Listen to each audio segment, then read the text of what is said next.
School North Boardroom. It is now 6:30. Can we have roll call, please? Sure. Ms. Timmons? Here. Ms. Oden? Here. Ms. Giglio is here. Ms. O'Gara? Here. Mr. Garino? Here. And Student Rep Gao? Here. Hey, welcome to the first 2020 HR committee meeting. It's going to be very short. Hopefully, we can stretch this past 5 minutes. In front of you, you had the personnel recommendations dated January the 27th. Any questions regarding this personnel recommendations? Do you have anything? No. No. Mr. Carino, you have a question? No questions, no comments right now. Come on now, you got to have something. Say something, okay. So we have no questions regarding the personnel recommendation. Can I have a motion to approve it? Motion to approve the personnel recommendations of January 27th, 2020. Second? Okay, we have approval. All in favor? Aye. Aye. Aye. Okay, the personnel recommendations have been approved 3-0. Any other discussion regarding HR? I have nothing. So I have a motion. Motion to adjourn? Second. We adjourn at 6:30. Vote. You could take. Okay, sorry. All in favor? Aye. Aye. Okay, motion passes. We adjourn at 6:33. Honey, what I think you need is a socket wrench. I played JV basketball. I'm sorry. I don't think it looks right. This is good, and it's all good, baby. Is it really all good?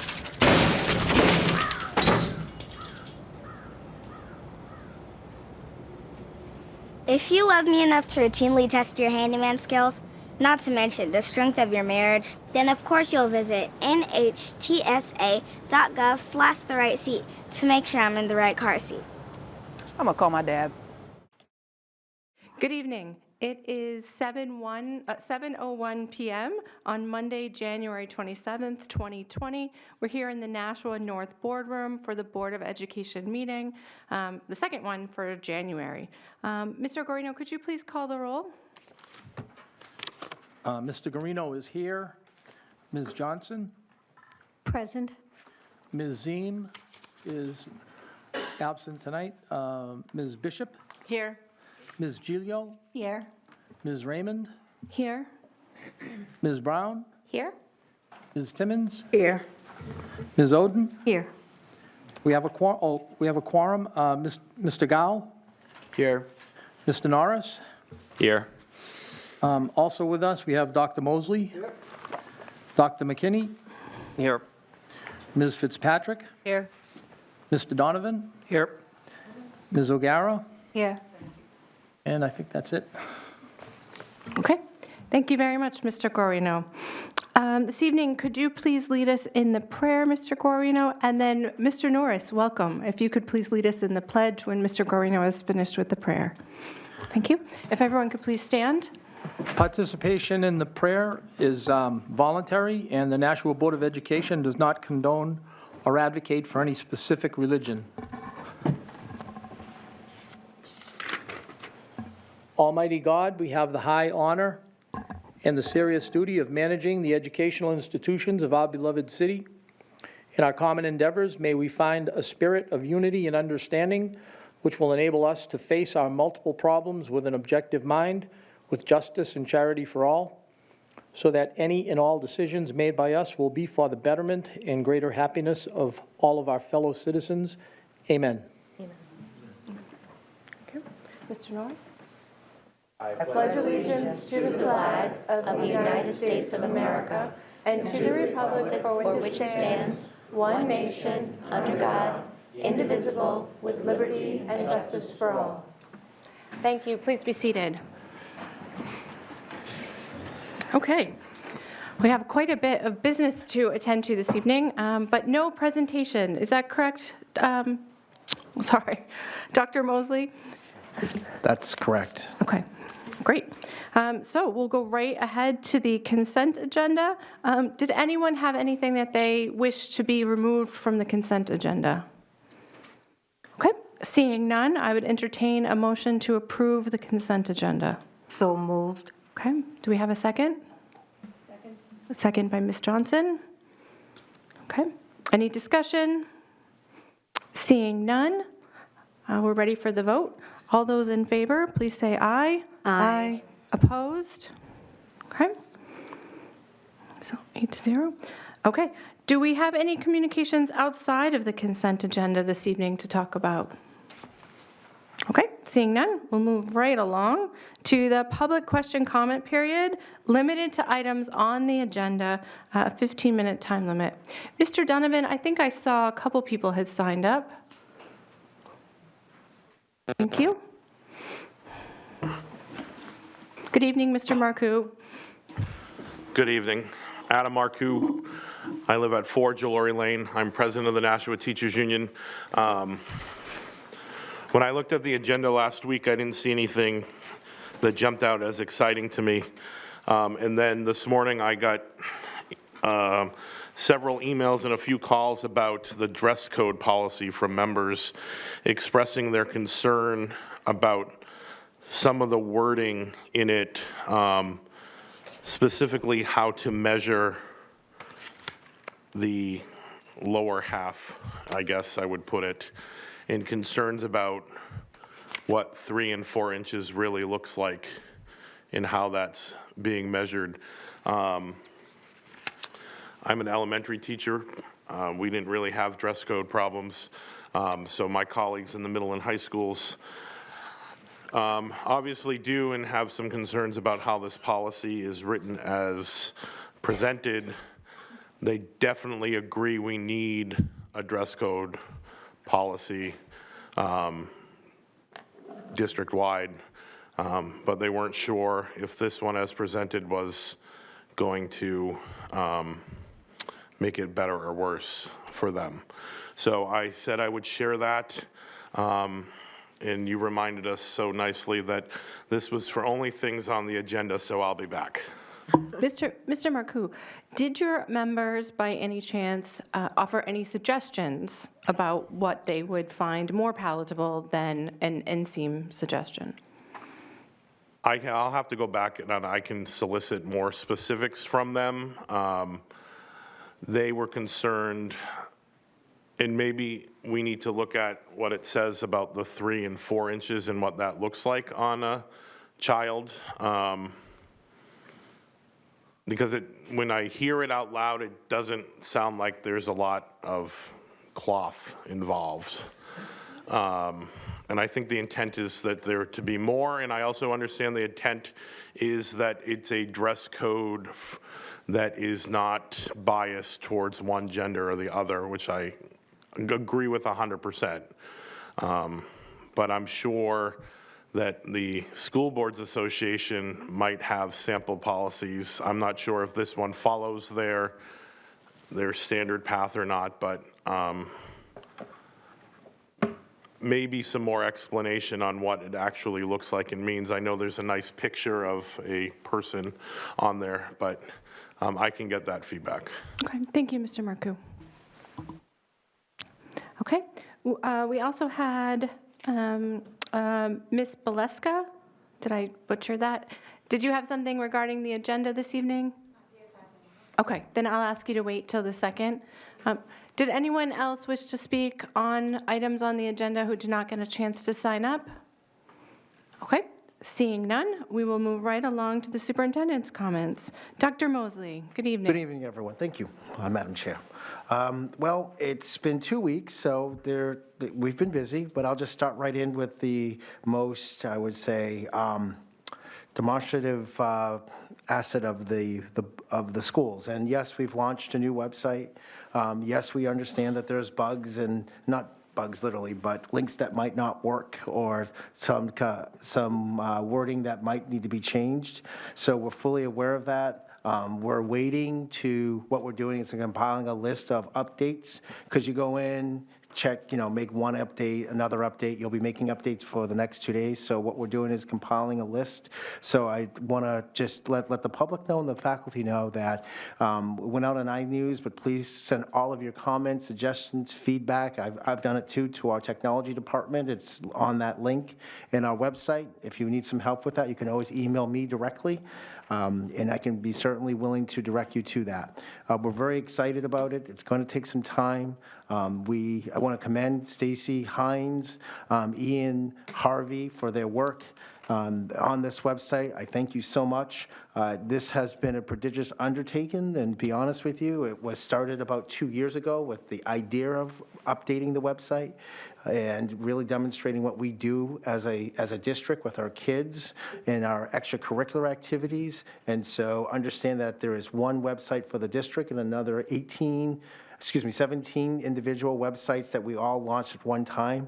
So it's kind of a coordination of that as well. So I just wanted to acknowledge Stacy Hines, our communication director, Ian Harvey, who works in our technology department, for really spending a lot of time and effort getting that feedback from our faculty and from our parents and building it. It took them 7 months to actually build the website. We had 2 websites going at the same time, and then we were very strategic in launching our website with our at the beginning of this year. Part of that has to do with, and it kind of ties into our strategic plan, is that we are continuing to examine technology in our district. We don't want to be out there thinking we are what I would call okay with it. We want to be the model for technology, and that means that when you have anything involving technology, it's always an evolution. If you buy something now, it's outdated in 6 months, and so we're continuing to work on that. Our hope is to have a technology plan at the end of this year to make it reflect what we do as a district, but also to give a plan that ties into our strategic plan in terms of what to expect for our technology in the district. A couple other things that have gone on. Recently, I attended a meeting with the Nashua Chamber of Commerce, talked with people in our city who are interested in knowing what we do in our city and how we are as a community, how our new building projects coming along, our updates, our strategic plan. We met with some individuals around what they could gain and offer for our city. And so it's very exciting to speak to the Chamber of Commerce in Nashua about the great things we do here in our city, but I would also say some of the challenges we face as well. At any rate, I just wanted to thank all the individuals who were there at that meeting, and I appreciate it. Just a couple of updates. I'm not sure if we're going to get to them, but we are engaged in the para contracts. I can't share too much, but it's been very promising dialogue with those individuals. We just recently did our class rank committee. It's more than what Josh, you're shaking. Yeah, we could talk a little bit about that later, sure. We started off with a good plan, and then we started off with more plans. And so with that said, we're making some progress on that. We are in the process of refining our survey for that, for our class rank. We're looking to survey parents, students, and teachers just to get a better sense of what that class rank feels and looks like. And certainly, we've done some really exciting work there. We've got some feedback from our colleges, and we're looking to tape and interact with some of our alumni who have graduated from our schools. And really the question is, how is class rank? Does it affect? Does it have an effect? And once you go down that rabbit hole, we find that there's more questions than answers, but it's very exciting.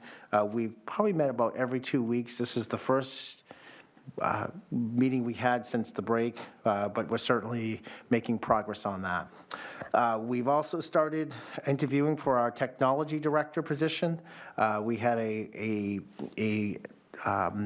diversity of people who are on that committee, ranging from our elementary, technology, high school, middle school, central office, and so the hope is to hire a technology director sometime in February. The other thing that that what's going to happen for the public, and it'll come out of here a little early, is that we're starting our budget process. And what that feels and looks like is that we're going to be holding budget meetings, and you'll see various departments come in, talk about their challenges, talk about their needs. But listen, we can all use an extra something. But I also want to say that whatever happens, we're in this together, and we certainly try to make it work and make it not just fair, but equitable. And we're looking forward to those dialogues with the board, with the communication with the public, and certainly give us some feedback on how we can improve that communication. And we're in budget season, and this time where every division in the city is always saying they need something, and we're no different. But we want to make sure that, as I said when I first started as superintendent, that we do not, and our focus is to retain and attract a talented staff for our kids. That's it. Thank you so much, Dr. Mosley. Do we have any board response to the superintendent's comments? I'll just go around. Ms. Johnson, did you have any response? No. Okay, thank you. Ms. Bishop? Also no.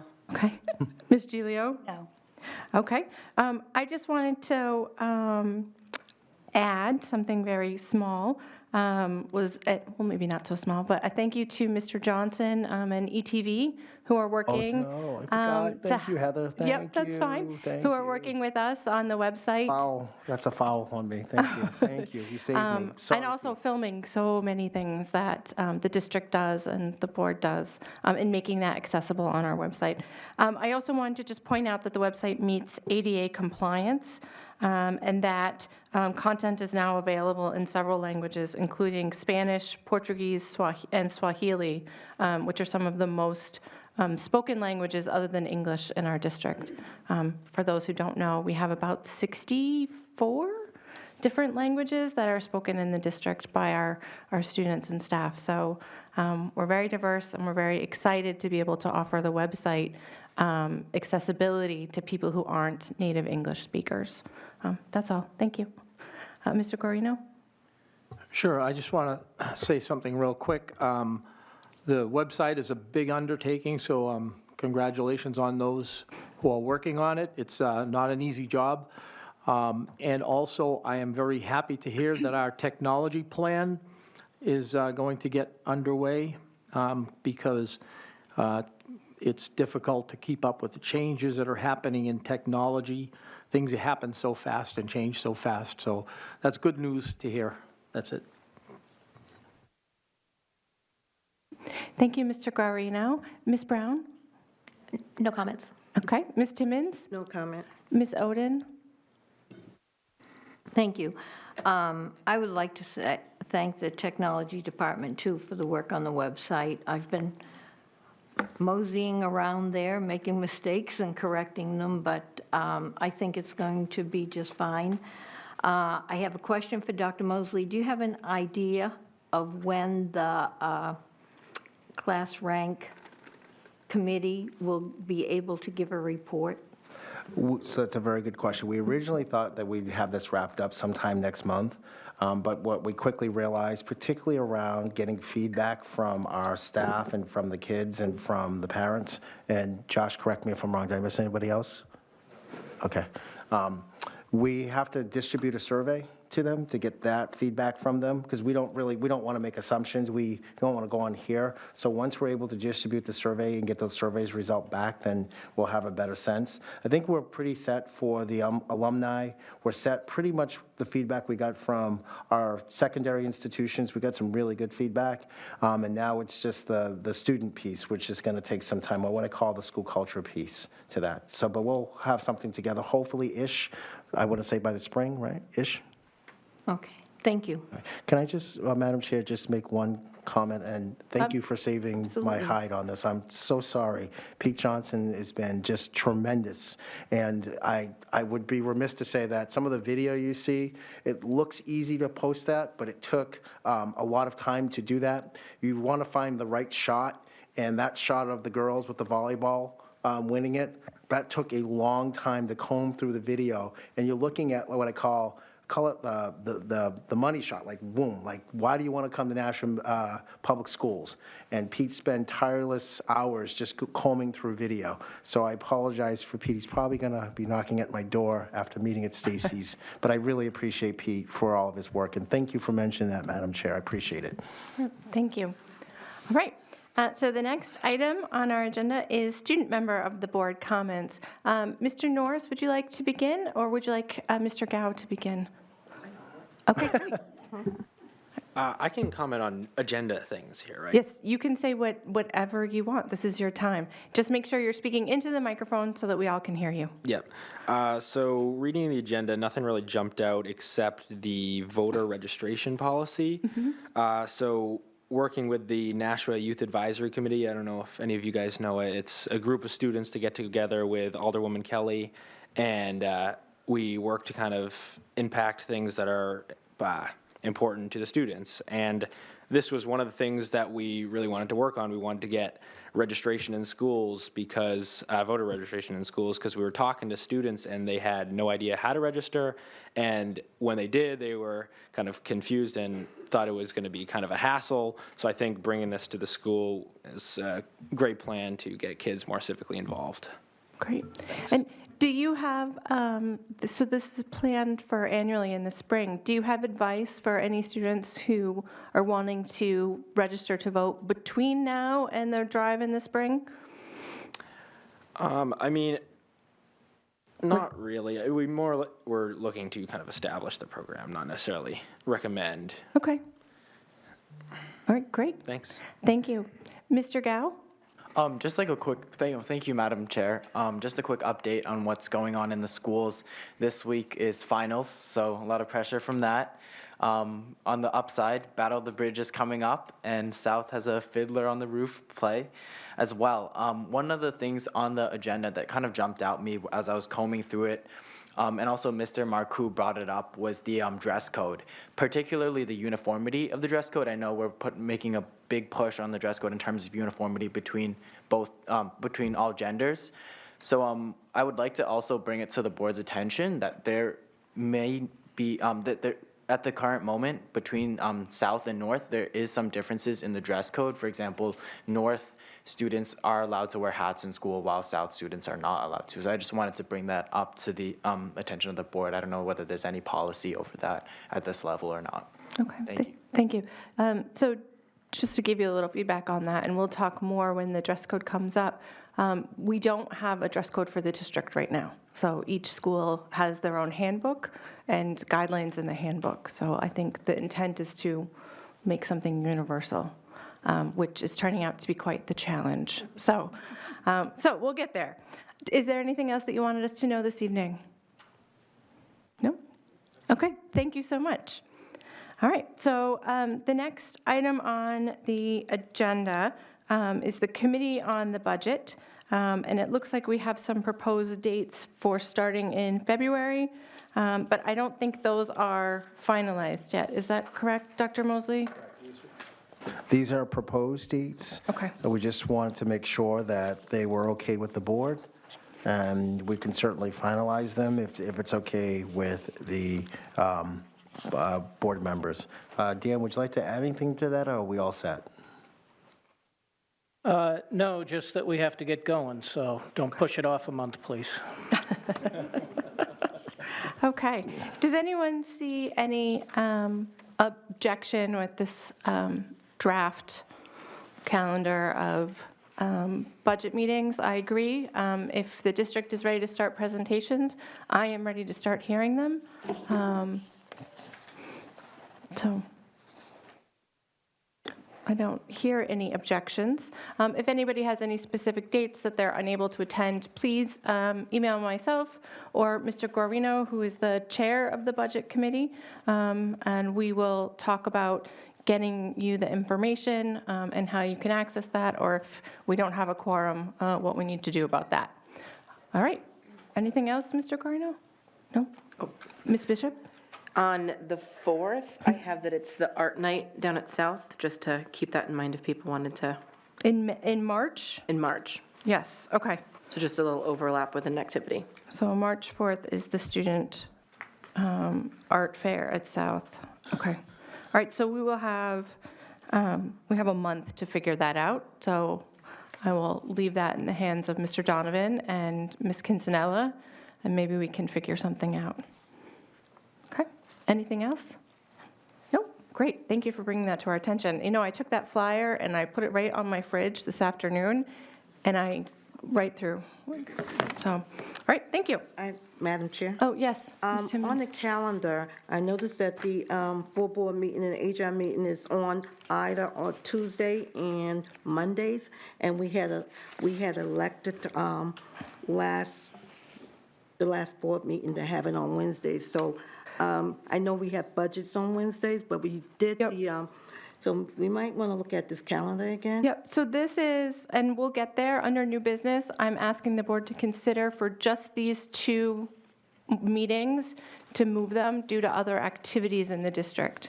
And that's under new business. So if you can wait till new business, I'm happy to discuss that further. But this is a proposed calendar that would require a vote for us to adopt it. Does that make sense? Minus the full board meeting. Yeah, the meetings are currently scheduled for those Wednesdays. I'm asking the board to consider moving them, and I'll explain why when we get there. So, so right now, we're approving the budget committee meetings, not the full calendar. Right now, we're just asking if there's any problem with the budget meeting. The calendar, we've already approved the calendar. I'm just asking to move 2 meetings because I think we might not have a quorum if we don't. So I'm trying to be proactive instead of waiting until the day before the meeting and trying to figure it out then. All right, so we'll get back to that. All right, moving on. Committee on Finance and Operations. Ms. Oden. Yes, we had a very light agenda, went through our regular issues. Mr. Donovan took a lot of time explaining things to people, took questions. So we only have one recommendation, one motion to bring forward tonight, and that's recommend to accept and place on file the fiscal year 2020 December transfer report as presented and accepted at the January 14th, 2020 Finance and Operations meeting. Okay, and that's your motion? Mm-hmm. Okay. Do we have, seconded by Ms. Timmons? Do we have any discussion on the motion to accept and place on file the fiscal year 20 December transfer report? I don't see any. So all those in favor of accepting the fiscal year 20 December transfer report, please say aye. Aye. All opposed? Okay. Do you have anything else for us? Our Ms. next Oden? meeting is scheduled for February 11th, 6:30 in this room. Okay, 2/11. All right, great. Committee on Policy, you were busy this month. Yes, we were very busy. All right, thank you, Ms. Bishop. Go ahead. So I have several policies to bring forward to you guys. The first one, I'm just going to go through these in motion. If anybody wants to discuss them after, we can. The first one is I'd like to have a motion to approve the proposed policy DKA in regards to payroll procedures as presented to the board. Okay, so you're moving to accept policy DKA? You're making the motion? No. You're looking for someone else to make the motion? I'd like to make the motion to okay. approve proposed policy DKA payroll procedures as presented. Okay. Do we have a second? Ms. Giglio? I'll second that. Great. Okay. Gloria, would you like to discuss your motion, or would you like to cede to Ms. Bishop? I secede to Ms. Bishop. Okay. Oh, thank you. So the payroll procedures is, hold on, let me get my other one with notes on it. This is just an amendment to the already established payroll procedures. It's just an update in regards to their time clocks. Okay. Great. Does anyone have any questions or comments? All right. Seeing none, all in favor of accepting policy DKA payroll procedures indicate by saying aye. Aye. Opposed? Okay. So in addition to that, we have policy 1470, which is a bit redundant with the new payroll procedure. Okay, so what would you like to do? Is it okay if I make the motion? Mm-hmm. Okay. I'd like to make a motion to rescind policy 1470. I second it. Okay, seconded by Ms. Timmons. Do we need any discussion on this motion? Seeing none. If everybody's ready to go, those in favor of rescinding 1470 indicate by saying aye. Aye. Opposed? Okay. So the next policy, I'd like to have a motion to rescind policy 10211 in regards to pupil insurance. Okay, so you're making this motion, or are you asking?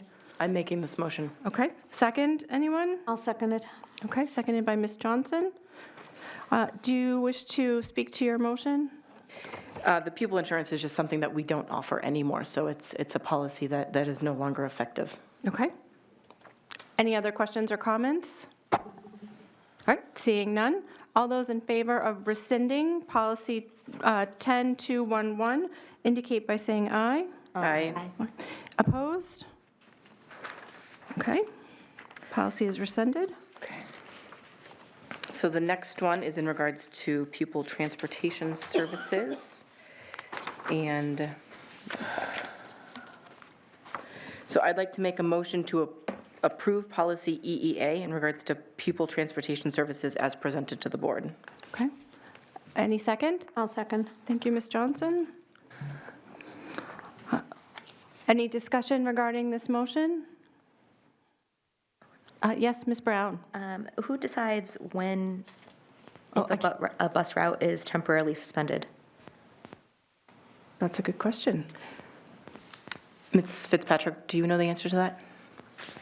A bus route would be suspended if there was some kind of mass issue. The example I used at policy would be something like a major flood or sinkhole where we would have to reroute buses and possibly stop a bus until we had a way around. And what would be how would you get those kids to school that were affected by that? Would they just That would probably be go? a superintendent decision. Okay, so a couple of things, I'm just trying to go, we've had situations where a bus route was compromised. The best example I can give you, I think maybe a couple of years back, I think there was a water break over at the south in that area. Trying to think of a couple of areas. There's been some downtown, there was a lockdown. There was, I want to say Amherst Street near that area, Dr. Chris. And so what we had to do is that we rerouted the buses first of all, we put it out, we communicated that we were doing it because there was an emergency downtown. We put that out, and I can do that through the one call. And we also send it out through our media as well. Ultimately, I'd like to say that the person who knows the bus routes the best and can do it is our Director of Transportation and for a student. And we have a great relationship with them, and we work in unison to make sure that we can get the kids home in a timely manner. In terms of weather, and sometimes, particularly around the snow, and I hate to use the S word here, we've had to actually reroute some of the buses because some of the roads were not plowed. Where I live, particularly in the Hill area, some of those side streets don't necessarily, I'm thinking of Browning, if anybody knows where I'm talking about. Sounds like Hill, go down, up, right? And so we do some of those rerouting. It's a rare situation. It's not typical. Okay. Can I just add? Yes, Ms. Fitzpatrick. And I know that Ms. Bishop is going to talk about this, but actually, what's there in red is rolled in from an old policy from 79, I guess. No, 86 is the last time it was reviewed. And so it's really just rolling an existing policy into the most current policy so that we're not being redundant. Okay, so you're taking policy 5423 and adding it to EEA and then rescinding 5423. Okay, that makes a lot of sense. Thank you for that explanation. All right, any other questions or comments on the motion to accept EEA, Pupil Transportation Services? Seeing none, all those in favor, please indicate by saying aye. Aye. Opposed? Okay. So the next policy to review is policy 5423, which is what Ms. Fitzpatrick was just discussing, that is absorbed into the new EEA policy. So I'm making a motion to rescind 5423, as it's now redundant. Okay, second? I'll second. Thank you, Ms. Johnson. Any discussion? All right, seeing none, all in favor, please say aye. Aye. Opposed? The next policy to discuss is policy 5422 in regards to smoking, lighting matches, or playing with hazardous items on school buses. This is a policy that is absorbed into the JIC policy. So again, it's a bit redundant with what we already have. Okay, thank you. So your motion, I'm sorry, I lost my I'd like to make a train of motion to rescind policy 5422. thought. I Thank you. second that. Thank you, Ms. Timmons. All right, any discussion regarding the motion to rescind? Ms. Brown? Just double check, the new policy does say you can't light matches. Yes. So policy JIC is quite long. I think it's like 11 pages long. And it incorporates behaviors on buses as well as behaviors at school. And lighting matches is not cool in either place. Please don't do that. Okay. Any other discussion of the motion to rescind 5422?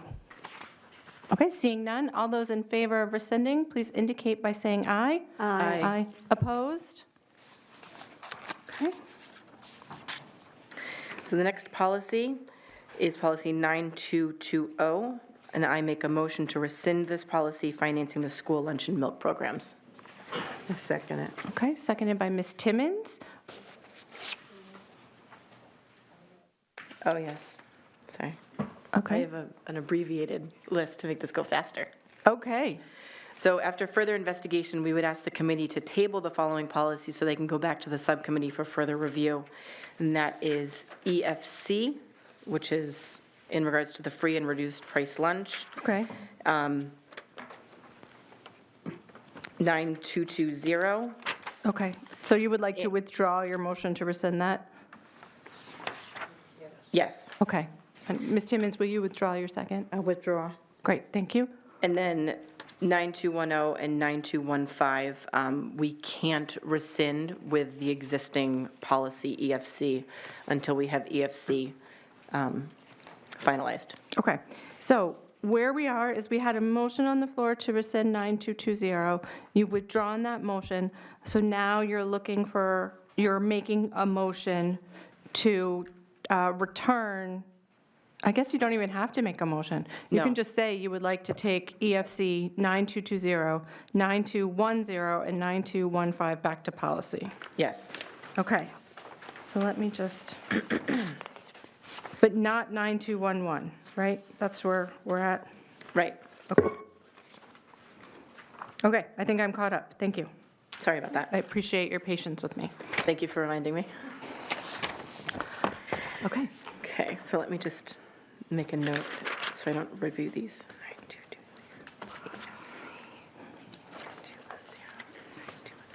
Okay, so the next policy, I would like to make a motion to rescind policy 9211, the prohibition on sale of minimal nutritive value food. Okay. Do we have a second? Second. Thank you, Ms. Timmons. Would you like to speak to your motion to rescind 9211? Thank you, Ms. Fitzpatrick. You're welcome. This policy is in the wellness policy and actually articulated much more clearly. Okay. So even if we rescind this policy, we still will not be having soda in our machines? Correct. Okay. Sorry. All right, any other discussion regarding this motion? All right. In that case, all those in favor of rescinding policy 9211, please indicate by saying aye. Aye. All those opposed? Okay. We're not done yet. Okay, so the next policy, I'm making a motion to rescind policy 8510, program for retention of well-qualified personnel. Okay. I'll second it. Thank you, Mr. Guarino. Would you like me to speak to this? Sure. First of all, as you can see, it was never approved by the board, so I'm not sure why it's in the policy manual. And secondly, we have state law governing the well-qualified people for positions, so A, it was never actually passed to be a board policy, but it's in the policy manual, and B, we have rules governing that around certification. Okay. Did anyone have any other questions or comments? Okay. All those in favor of rescinding policy 8510, please say aye. Aye. All those opposed? Okay. This next policy, I'm making a motion to approve policy KIB, visits to schools by candidates and public officials as presented. As our student board members started talking about earlier, it's in regards to amending the current policy to allow for people to come in and annually register students who have reached the age of 18 to vote. Okay. I'll second. Thank you, Mr. Guarino. Did you have anything else to say, Ms. Bishop, regarding this policy? I think I already said it. Okay. Mr. Norris, did you have anything to add? No? Okay. Anyone else? No? Okay. All those in favor of approving policy KIB, please indicate by saying aye. Aye. Opposed? Okay. Now on to controversy. Dun, dun, dun. The next policy, I'm making a motion to approve proposed policy JICA in regard to the student dress code as presented. Okay. Second. All right. Did you wish to discuss it, Ms. Bishop? I think we do. Okay. Wait, let's see if Ms. Bishop wants to speak to her motion first. Okay. So I hear the concerns about the measurement of the bottom part of children's outfits. I would be, if we're not able to come to a consensus on length, I would love to be able to talk to people about how they think they can manage this better. Obviously, the teachers know best about how they've been working with students in the school in regards to what they think is appropriate dress. However, I think the 3 to 4 inches in the summertime is a doable length, and I'm specifically thinking of the kiddos, and I'm thinking my daughter who plays lacrosse and field hockey, and the skirts that they wear for their games, I don't think is 3 to 4 inches. But I'm in support of this. I think this is a great way to kind of remove the gender bias in regards to kiddos and their, students in what they wear to school. But I'm obviously open to hearing what other people are thinking. Okay. I know people are itching to talk. I'm going to go around the circle. Maybe I'll go backwards just for fun. Ms. Oden? Thank you. First, I want to say a dress code policy for Nashua is way overdue.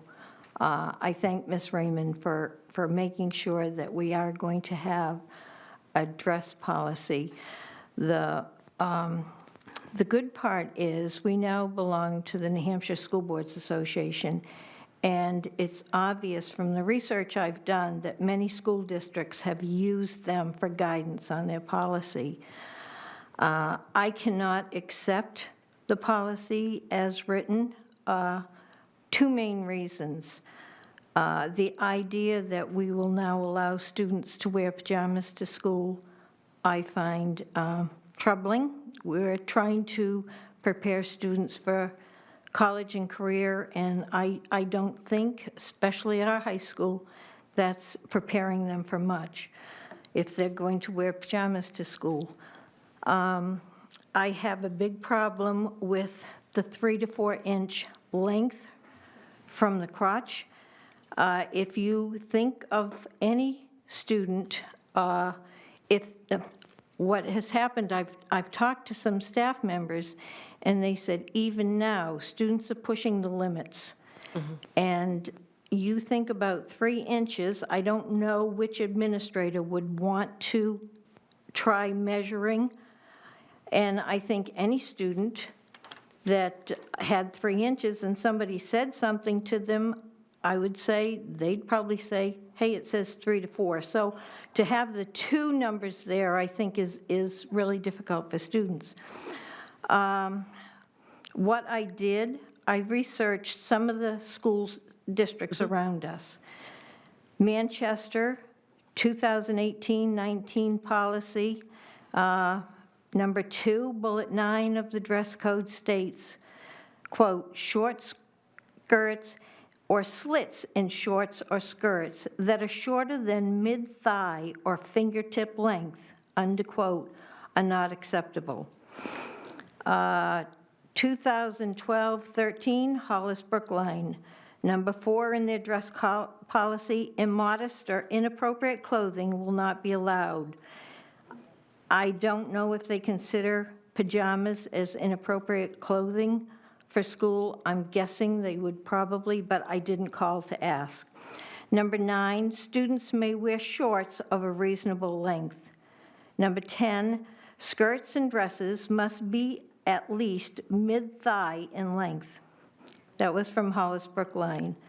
Alvern, 2019-20 policy, bullet 9, skirts, skirt and short lengths above the index finger when arms are extended are prohibited. Londonderry, 2019-20 policy. Under what is prohibitive, bullet number 6, shorts or skirts shorter than fingertip length. Litchfield, 2019-20 dress code. Number 10, shorts or skirts must be at mid-thigh length. Merrimack, number 3, apparel that is sexually suggestive, including clothing whereby its brevity or sheerness is sexually explicit. This includes pants, skirts, shorts, tops, and other clothing which does not provide appropriate coverage. Also, 4 districts have made it very clear in their policies that pajamas are not allowed. Manchester, Alvern, Litchfield, and Londonderry. Many called for students to wear clothing that is appropriate and that inappropriate clothing will not be allowed. I didn't call the school districts to see, but I'm guessing that maybe even half of them would say pajamas are inappropriate. I question how administrators would even measure this or want to measure this. It's very easy. The student we had from South last year, Georgia Eads said what they did at South, they have the girls put their hands down, and if the skirt is at the fingertip, what most of these policies say from the other districts around us, that was what they had been using. When I spoke to some staff members, one of them said, the kids are pushing the limits now. So if you have 3 inches, what's going to happen? And my thought is, I hate to say this, but if a student wears a 3-inch skirt and they happen to wear thong underwear, what's going to happen? Another staff member said, you know, it's just not good now. Another one said they're pushing the limits. And this person suggested that yoga pants should not be worn to school. And I spoke to another person who said, not only this, but you need to address those students that wear pants with their underwear showing. I said, I didn't realize that was a problem. They said, it's a big problem. So I went back to the school districts that I had looked at. Manchester, number 2, bullet 7, exposed undergarments will be prohibited. Alvern, garments that are sheer or exposed undergarments are banned. Hollis Brookline, undergarments and private parts of the body may not be visible at any time. Londonderry, clothing shall be sufficient to conceal undergarments at all times. Litchfield, number 7, undergarments must be concealed by appropriate outer clothing at all times. Merrimack, number 4, clothing that is not sufficient to conceal undergarments or midriff at all times are prohibited. So I just think lowering the standards do not make them better. What I'm hearing from the people I've spoken to, that we need higher standards than this. As I said, I would feel awful if we were spending more time sending students to administrators, checking out the length of skirt, and I don't know how they do that, but when we have the vaping problem we have that causes such damage with our students, I would much rather see them spend their time doing that than trying to measure the length of a skirt. I just don't believe that Nashua should take any pride in having the lowest standards in dress code in our area, and I'll be voting against this. All right. Thank you, Ms. Oden. Ms. Timmons. I totally agree with Ms. Oden. You said everything that I would have said. Also, the pajama piece, it really bothers me that this is, your kids can wear pajamas. It's okay for the younger kids when they have pajama day, PJ day, it's cute. But it is not cute for a high school person, as far as I'm concerned, to wear pajamas to school. So I totally agree with Ms. Oldham. I can't support this policy on a number of the same reasons she just read out. So I will not be voting for this. Thank you, Ms. Timmons. Yes, Ms. Oden. Can I just clarify? One of the teachers I spoke to said there are days when we do allow students to wear pajamas. They have pajama days, and it's special, and the kids. Spirit days, yes. They do go along with that. So I just want to clarify that. Okay, thank you. Ms. Brown, did you have something to say on this policy? Yes, thank you, Ms. Raymond. And I actually am in complete agreement with the other two ladies here on the pajamas. I think that should still not be in the policy, excepting special days when it's exciting for the kids to wear them, and that's cozy or whatever they're going to do for a special reward type of day. I would say that the other thing in some of the policies that Ms. Oden mentioned that I think would be good to take some cues from some of the other area districts. However, I think that using words like modest or sexually suggestive, you have to pull those out because that's really subjective. You can't, I think if we're going to make choices, they have to be really specific choices. I actually think that an inseam length specification is good. It's a good way to do it because I've been a teenage girl, and because there are different types of people with different types of bodies, you hunch your shoulders up and your arms get longer and your skirt gets shorter. Or you roll it down when you go, sorry, I'm not telling any secrets here. There are ways to get around the dress code policy. And I think, but you can't change your inseam. So I think that's good. I will say I have a volleyball player in my family, and so I know what a 3-inch short compared to a 5-inch short compared to a 7-inch short, what that difference is. 3 inches is really short. I don't know if it's necessarily wrong, but I've also been a high school athlete and sat on bleachers in my short shorts. And that's not real comfortable because that could be distracting even for the person wearing it as opposed to the person seeing it being worn.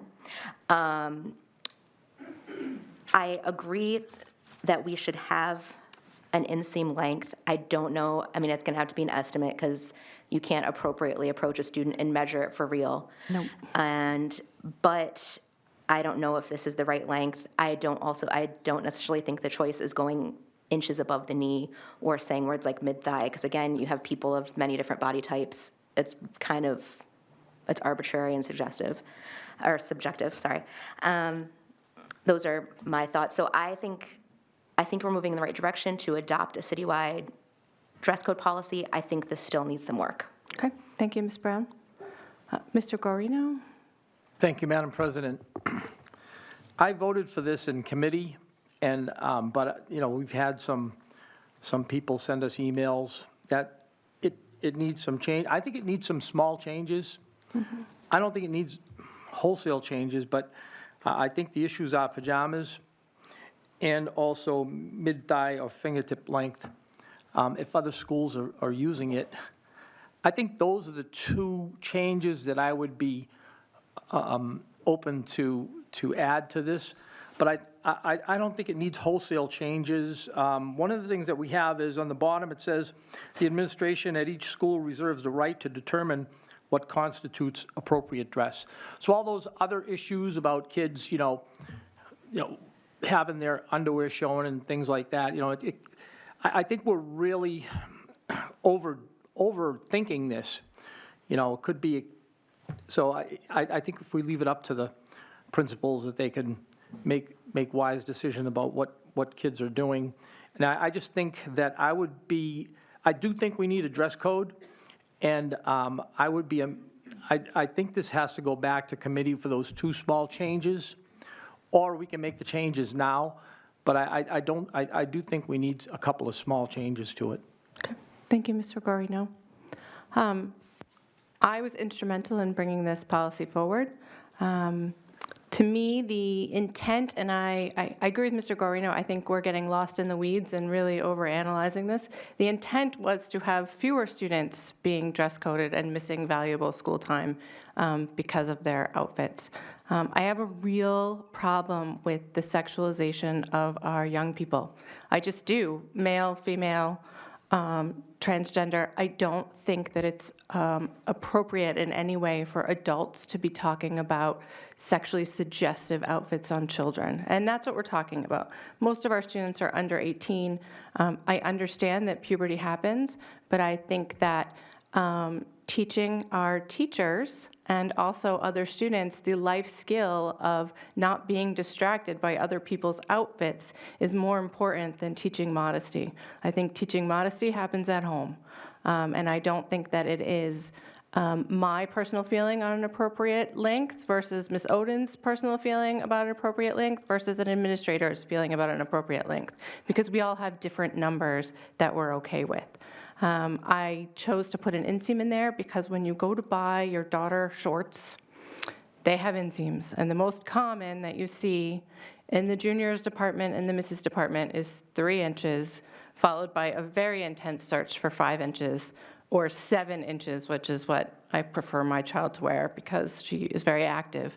The other reason that I chose the shorter length was because I really believe, and I know I'm probably more liberal than most on this board for that, but I really believe that our dress code ought to be about safety and hygiene, and that's it. I don't think it ought to be about teaching kids what's appropriate to wear in the workforce. If they're taking courses that are teaching them those life skills, those courses have their own dress codes, and that's allowed in this policy. If you're taking, a class that requires you to be in a lab or in a shop, or if you're taking a government class that requires you to dress up for certain activities, those teachers have the right and the responsibility to ask for that. But if we're talking about a kid sitting in Algebra 2, I don't care if they're wearing their PJs and a tank top, and I don't think their teacher should care. And I think that, other students of the same or opposite genders being distracted by them, that's probably something they need to learn to deal with before they get out into the real world and have to deal with it, in their job. So to me, the dress code is designed to minimize kids losing school time because of other people's opinions on what they're wearing. Now, having said that, I take feedback. If it needs to say mid-thigh for people to feel comfortable, that's the will of the board. I really hate the taking away the pajamas. I wore pajamas when I was in high school 20 years ago. So, I don't think that's new. But, I'm willing to go back to the drawing board and work on it a little bit more. But I will say this has been to policy committee twice, and none of these suggestions come up in policy committee. We refine it, and then it comes back here, and people are like, nope, still not good enough. So if people could please come to policy committee and share their thoughts there, I would really appreciate it. All right. It was on the agenda for policy this month and last month. So, Ms. Giglio. I was surprised. I was surprised that we didn't have a district-wide dress code, so that was enlightening to me. I think we need one, and I think it should be gender neutral. And I think this is a really good start, and maybe it just needs a little bit of tweaking to be something that we can all agree on. Thank you. Ms. Bishop, I'm going to skip you because you spoke and go to Ms. Johnson. Thank you. I guess I'm a little bit old-fashioned. I'm 66. I agree with Ms. Timmons and Ms. Oden. Pajamas have no place in school. I don't care what gender you are. There's no place in school for pajamas. We at the high school level are teaching kids what it's going to be like to get out in the workforce, whether they're working, whether they're going to college, whether they're going into an internship. This is where it begins. The length of the skirt or the shorts, okay, if it's sports, that's a whole different ball game. But when all the other schools in this area have a dress code, and they're looking at it, and I'm sure it's gender neutral with them also, why are we allowing students the opportunity to wear pajamas? When I saw it, I was not on the committee, I'm an alternate, so I read it. And then when information came in from the teachers today, and I'm listening to them because they're the ones who are in the classroom. They're the ones who see this. And also in the meeting, I said, why do the religious schools have dress codes? Kids learn better. They're focused on studies. They're not focusing on the clothes. I think we should go one step further and no ripped jeans in the classroom, because I think that's inappropriate also. That's for after school. The kids are coming to school to learn. When I went to school, I grew up in New York. I had to take the bus and the subway. Could you imagine if I wore pajamas and slippers on the bus and the subway to go to school? I mean, it's just unheard of. And I think we have to take the advice of the teachers. They're in the classroom. And I say that there needs to be some more work done. We're talking, Ms. Raymond, you talked about safety and hygiene. Well, safety is not pajamas. And I agree 100% with what Ms. Oden read, and I was taking notes, and maybe we should model this a little bit off of the other districts. And again, it has nothing to do with gender. It has to do with appropriate dress coming to school. And that's the way we should have this dress code throughout the district. This is our dress code. This is what we expect from the students from kindergarten on up to 12th grade. And if we are strict and we have this good policy, I expect kids are going to learn better in classroom because they're going to be focusing more on classwork than what they're wearing for pajamas. Where'd you get these nice pajamas? It's not about pajamas. It's about reading, writing, and learning in the classroom. Thank you. Thank you, Ms. Johnson. Do either of our student members have any comments at this time? Mr. Norris. This seems just like a little nitpicking thing, but if the board wishes to keep the pajamas as a restriction, where it is now kind of seems confusing a little bit, where it's talking about shoes and then it's followed by bedroom shoes and slippers, and it seems like it's just thrown in there to kind of go along with the activities approved by the principal. So I don't know if that could get changed somehow, but it seems a little confusing to be thrown in the middle of two separate sections like that. Okay. All right. Mr. Gao? No? Thank you, Madam Chair. I definitely agree with you, Ms. Raymond, that the dress code shouldn't be there just to prevent being like sexually suggestive or things like that. However, I do believe in still a firm set of dress code rules. Personally, I'm part of DECA, which is a business competition, and we have these dress codes not to say like, okay, don't wear short shorts, but to say you need to look professional when you're at the workplace. So I do think that sometimes it may be the school's role to kind of instill these values that will be very useful later on in life for these students. Thank you. Okay. Thank you, Mr. Gao. All right, so Ms. Oden. Thank you. And I want to apologize to you because I missed 2 policy meetings because I was sick. And I know this was important to you, and I wish I had gotten there. I know I sent you an email and gave you a heads up about how I felt about this, because I give you lots of credit for putting a dress policy in. I think that's critical to our district, and I think we've needed it for a long time. So thank you for that. And as I said, I did want to apologize, and I am sorry I had to take the time from the board meeting, but I'm guessing it would have come up here anyway, so sorry. I was just going to say, it sounds like there's consensus on the board that this policy needs more work. And so, obviously this is my baby. I know that I am more permissive in my personal feelings about dress codes than others, and we need to get this right for the district, not right for me personally. So I don't have any hurt feelings that we disagree. That happens sometimes. So, Ms. Bishop, would you be willing to take this back to policy one more time, and see if we can tweak some of this language? Yes, I'm just hopeful that we can tweak the language so it's not super heavily sexually subjective of female students, that it continues to be this gender neutral, and that we're not putting our own subjective opinions on what women should be wearing. Okay, thank you, Ms. Bishop. And I think that's one thing that as we're looking at other districts, I do think that some are gender neutral and some are not. So we'll have to be careful. In the meantime, just going to implore people, if you can please, if you have an opinion, let us know between now and the next policy meeting so we can bring those opinions to the policy discussion, because I just hate to take up all this board time once again on one policy. It's unfair to everybody. Everybody has things to do, and it's finals week. And so the next policy meeting is February 4th. It's coming quick. Coming quick, February 4th. So everybody get their emails out and get going. Yes, Ms. Oden and then Ms. Timmons. Could I make a suggestion? If we now belong to the New Hampshire School Boards Association, you might want to contact them and ask them to send what they have in their policy, because looking at all these policies, I noticed there's some language in there that's common among a lot of the policies. So that might help us out too. And I will try to make the policy committee meeting.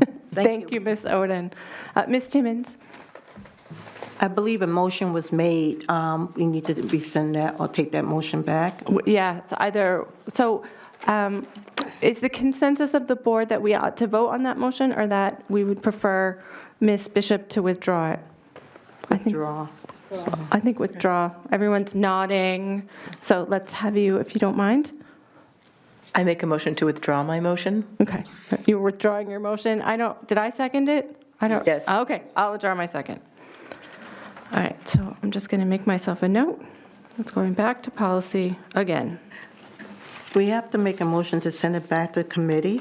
No. We don't? Okay. We just have to withdraw it. And it will go back to committee? And it goes back. Okay. If we voted it down, that would be it till next year. But I'm thankful to the board for being willing to continue to work on this and not just throw the whole thing out because we disagree on a couple small things. So thank you all. Okay. Do you have anything else, Ms. Bishop? That is the end of the updates of our policy committee meetings. Okay. And the next one, Ms. Fitzpatrick said, is February 4th at 6:30. 6:30. Okay. 6:30. Okay. Curriculum. Ms. Brown. Thank you, Ms. Raymond. So we had a great first meeting. We had a quorum of our team, and we also had Dr. McKinney and Mrs. Fitzpatrick around. And we had a presentation from Ms. Porpelia from the district also about Great Minds and adopting it for 6th through 8th grade. So that would be my first recommendation. I move that we adopt the Great Minds, also known as Eureka Math, for grades K through 8. Second.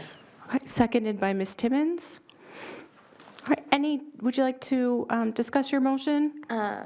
So we're already using the Eureka Math program in grades K through 5. It was to replace, I think, the everyday math that was being used several years ago. Right now, the kids that are in 8th grade have actually, this is their first year using Eureka. The 7th graders have been at 2 years, and the 6th graders have been using it. This will be their 3rd year with Eureka because they've kind of progressed through the process.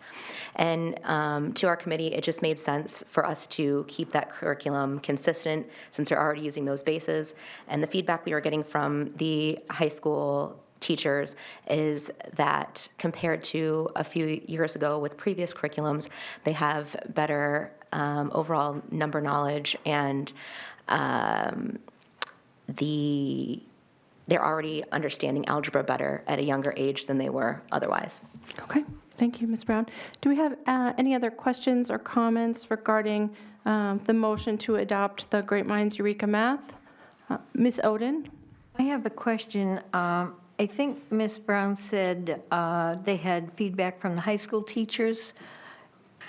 Do we have feedback from the middle school teachers? K to 8. Mr. McKinney, Dr. McKinney, everyone's staring at you. Middle school. Do you have? Ms. Fitzpatrick or Dr. McKinney?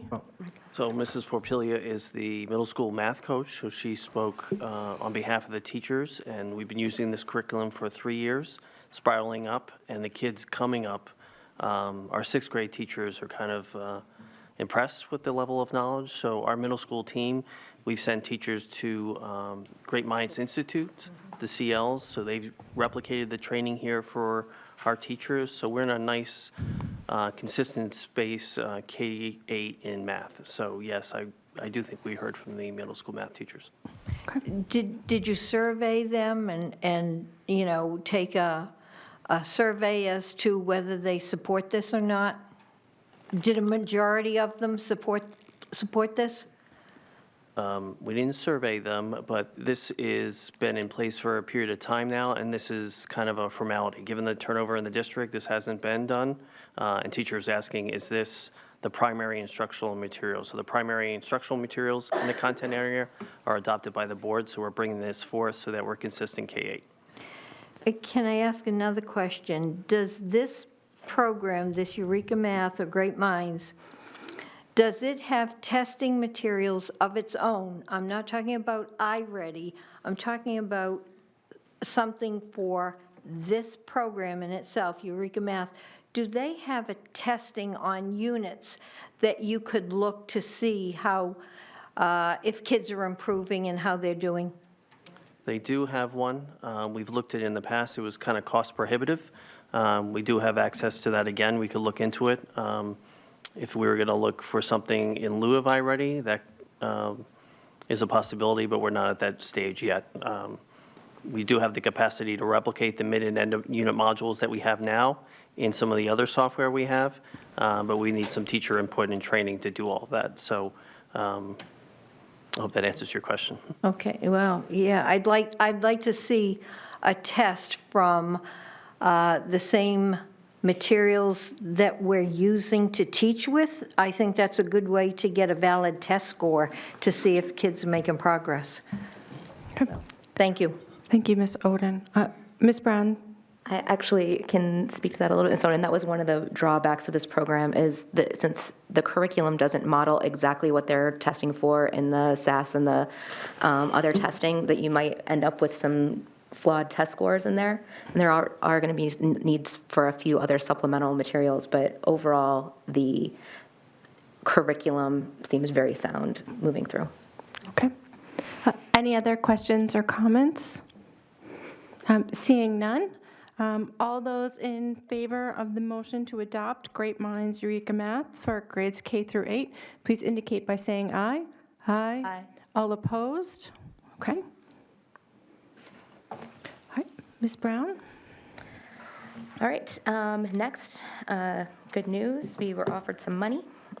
So I move that we accept the grant from New Hampshire DOE MTSSB grant for $50,000. Second. Okay. Thank you, Ms. Timmons. Did you want to speak to that, Ms. Brown? The grant is for, sorry, hold on a second here. Actually, Dr. McKinney, will you tell us what the grant is for? This is a multi-tiered system of support grant for behavior. Included in the memo before was the, we've all seen the tiers before, so a large majority of our kids respond well to traditional practices in schools, but this gives us some training and support for kids that don't respond to those initial pieces, and gives us more variety in terms of how we support the social and emotional wellness of kids, mental health practices, and so many other things. So this is a system of care grant. It's kind of a starter grant to do some initial work for the district, and then after that, we do evaluate the work and see where to go from there in terms of applying for additional funding or looking for other grant support. Thank you, Dr. McKinney. And this is through the New Hampshire Department of Education, correct? Yes, ma'am. Okay, thank you. Ms. Johnson, did I see your hand? Yes. Okay, sorry. That's okay. I have a couple of questions for Dr. McKinney. Could you please answer the universal screening and process monitoring? Is that part of this grant, or is that part of the next motion? It's on this paper, on the back side. We haven't identified what that would be yet. So I wouldn't be able to speak specifically to what we've adopted. There are tools out there, but we're not even near that just yet. Lifespan of this grant runs until end of September. So maybe at the conclusion of that, but in terms of administering anything to students would require revisiting that with the board and asking for the board's support and approval. So to be clear, in order to administer any type of testing or screening tool, you would need to come back here and get express permission from the board. Yes, non-academic surveys would require the board's approval. Okay.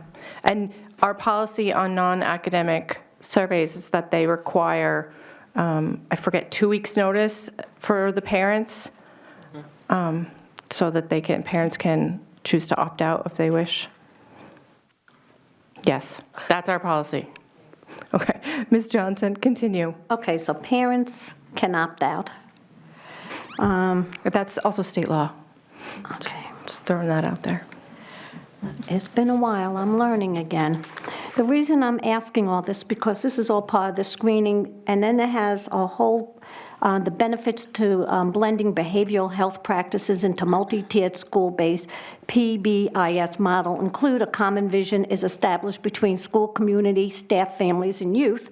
I want to get more information on that. How are we going to blend this, how are we going to bring the families in? How are we going to do this? There's privacy that's involved in all this. Strong collaborative relationships are created between early learning, school, community staffs, families. Again, we're going into the families.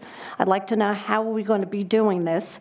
And youth-based, on-team-based decision-making. Improved academic engagement and success, I think that's great. I think that's great. Improved effectiveness of behavioral health intervention provided to students. Again, there's privacy acts there. I believe it's the FERPA. Increased efficiency, staff time, financial resources, better utilizations of programs and services. That's a big question that needs to be answered. Common indicators and measures of success are established and shared among early learning, school, and community staffs, and again, the families and youth. My biggest question is, how are we going to do this with the families? This is with the universal tiers. So at this point in time, I have a real problem on supporting this until I get some answers. It's a $50,000 grant, and then we have to say, okay, when we use this grant, are we going to get more grant money, or are we going to have to then put this money into our budget to fund this program? So I really need to see, how are we going to roll this program out? How is it going to really benefit the families, the universal tiers? And, I need some answers before I can support this. So I'm going to be voting against this until I get some more information. Thank you. Thank you, Ms. Johnson. Do we know at this point if this is one of those programs, like Ms. Johnson said, where we accept the grant money and then 6 months or a year down the road, the grant runs out and then we need to add it to our budget? I feel like that happens sometimes with grants. We'll get it for like 3 years and then now we have to pay for it ourselves. I wouldn't characterize it as adopting a program. Certainly, accessing some key people who have some expertise, evaluating what we have going on in the district, and implementing new practices and doing some professional development. I don't foresee a huge cost. We've been in contact with the Office of Student Wellness and asked for their support before. There's a similar grant like this over in Manchester. They're doing similar work. I think it's an amazing opportunity for us to look at the kids that were in school today that struggle and then have issues with trauma and so many other things, and how can we empower teachers to help kids be successful. So I'm happy to report back out and through C&E on the progress of this. We already have our district-wide task force for SEL and the behavior committee, and a lot of that work ties into this. Okay, thank you. I was just about to ask how it tied into our strategic plan because I don't have it in my purse today. It will be working with the strategic plan task force. No, I'm sorry, the social emotional learning task force. The district-wide SEL task force. Okay. Yes. Thank you. Mr. Guarino and then Ms. Oden, and then back to Ms. Brown. Thank you, Madam President. I respectfully disagree with the last speaker because I think that we desperately need support, psychological support for our families. I've been here 2 years, and very first letters I received were from students who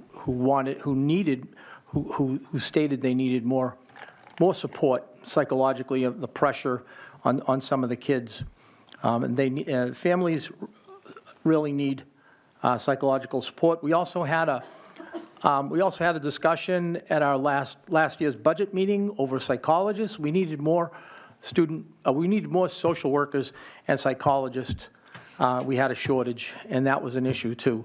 So I think the more support we can get for families as far as behavioral health and wellness, I think the better. And we're going to adhere to the law as far as privacy goes. I understand privacy is a problem, but from what I've been hearing from students and parents in this district is that we need more behavioral health support in the district because of the pressure of that our kids are having, and also some of the families are in crisis. Not all families are in crisis. Even those families that aren't in crisis, there's a lot of pressure on the kids, and they need psychological support. So I will be supporting this. Thank you, Mr. Guarino. Ms. Oden? Thank you. I'm going to support it because it involves some professional development. The Concord Monitor just had an article a couple of weeks ago about how teachers are not feeling safe in their classrooms, and a lot of it has to do with behavior. You talk to teachers in Nashua, and they will tell you the last 4 or 5 years, they are seeing children with problems that they hadn't seen before. Whether it's the opioid crisis or whatever it is, they are seeing problems they haven't had before. In the spring, I think it was May, the Nashua Teachers Union put on a teacher leadership program, and there were 2 teachers from Elm Street Middle School who had studied the behaviors and what children look like and why they look like, why those behaviors are coming out and what you can do to help them.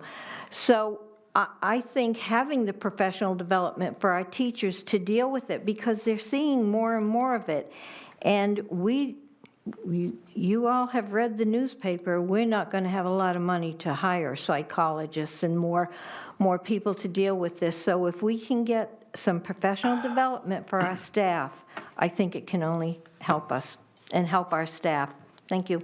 Thank you, Ms. Oden. Ms. Brown, did you have your hand up? No. No, okay. Anyone else? Oh, my goodness, okay. Ms. Bishop, because she hasn't spoken on this yet, and then back to you, Ms. Johnson. My question is 2 parts. The first one is, does this grant cover all of the professionals in the district for getting training, or does it, let me stutter, specifically identify certain individuals who can be trained in this and then share the information with other teachers? I don't recall the exact wording of the grant. I'd have to go through it, and then eventually it requires the superintendent's signature and goes back to the Department of Education.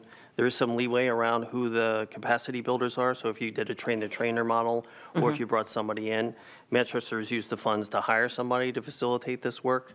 I don't know if we're going to go that route, but I need to kind of understand if we have approval to go this route, and then bring the constituents together and kind of build a plan together based on some other work they've done. So I'm happy to report back. Okay, Ms. Johnson? Thank you. My biggest sticking point here, and I understand about the students, I understand about what the teachers are enduring in the classroom. I'd like to understand what the universal tier is all about, because it has to start somewhere. Tier 2 is the intervention for children and youth with identified risk. I understand that. There's a lot of students out there that are identified now. There's intensive tier and individual interventions for treatment in the highest need children and youth and their families. I get those two factors. I'm asking about the universal factor. What does that entail? And so that's what my sticking point is. Because I want to make sure when this money comes in, that $50,000 is going to every place that it has to go appropriately. I don't want to leave one step out, and then maybe that universal tier is to take $10,000 or $20,000 to pay for somebody to teach us. So now you lose $10,000 to $20,000 that could be going into this program because we don't have an answer who's going to even train. And that we should be knowing who's going to train and if we're going to have to use any of that money.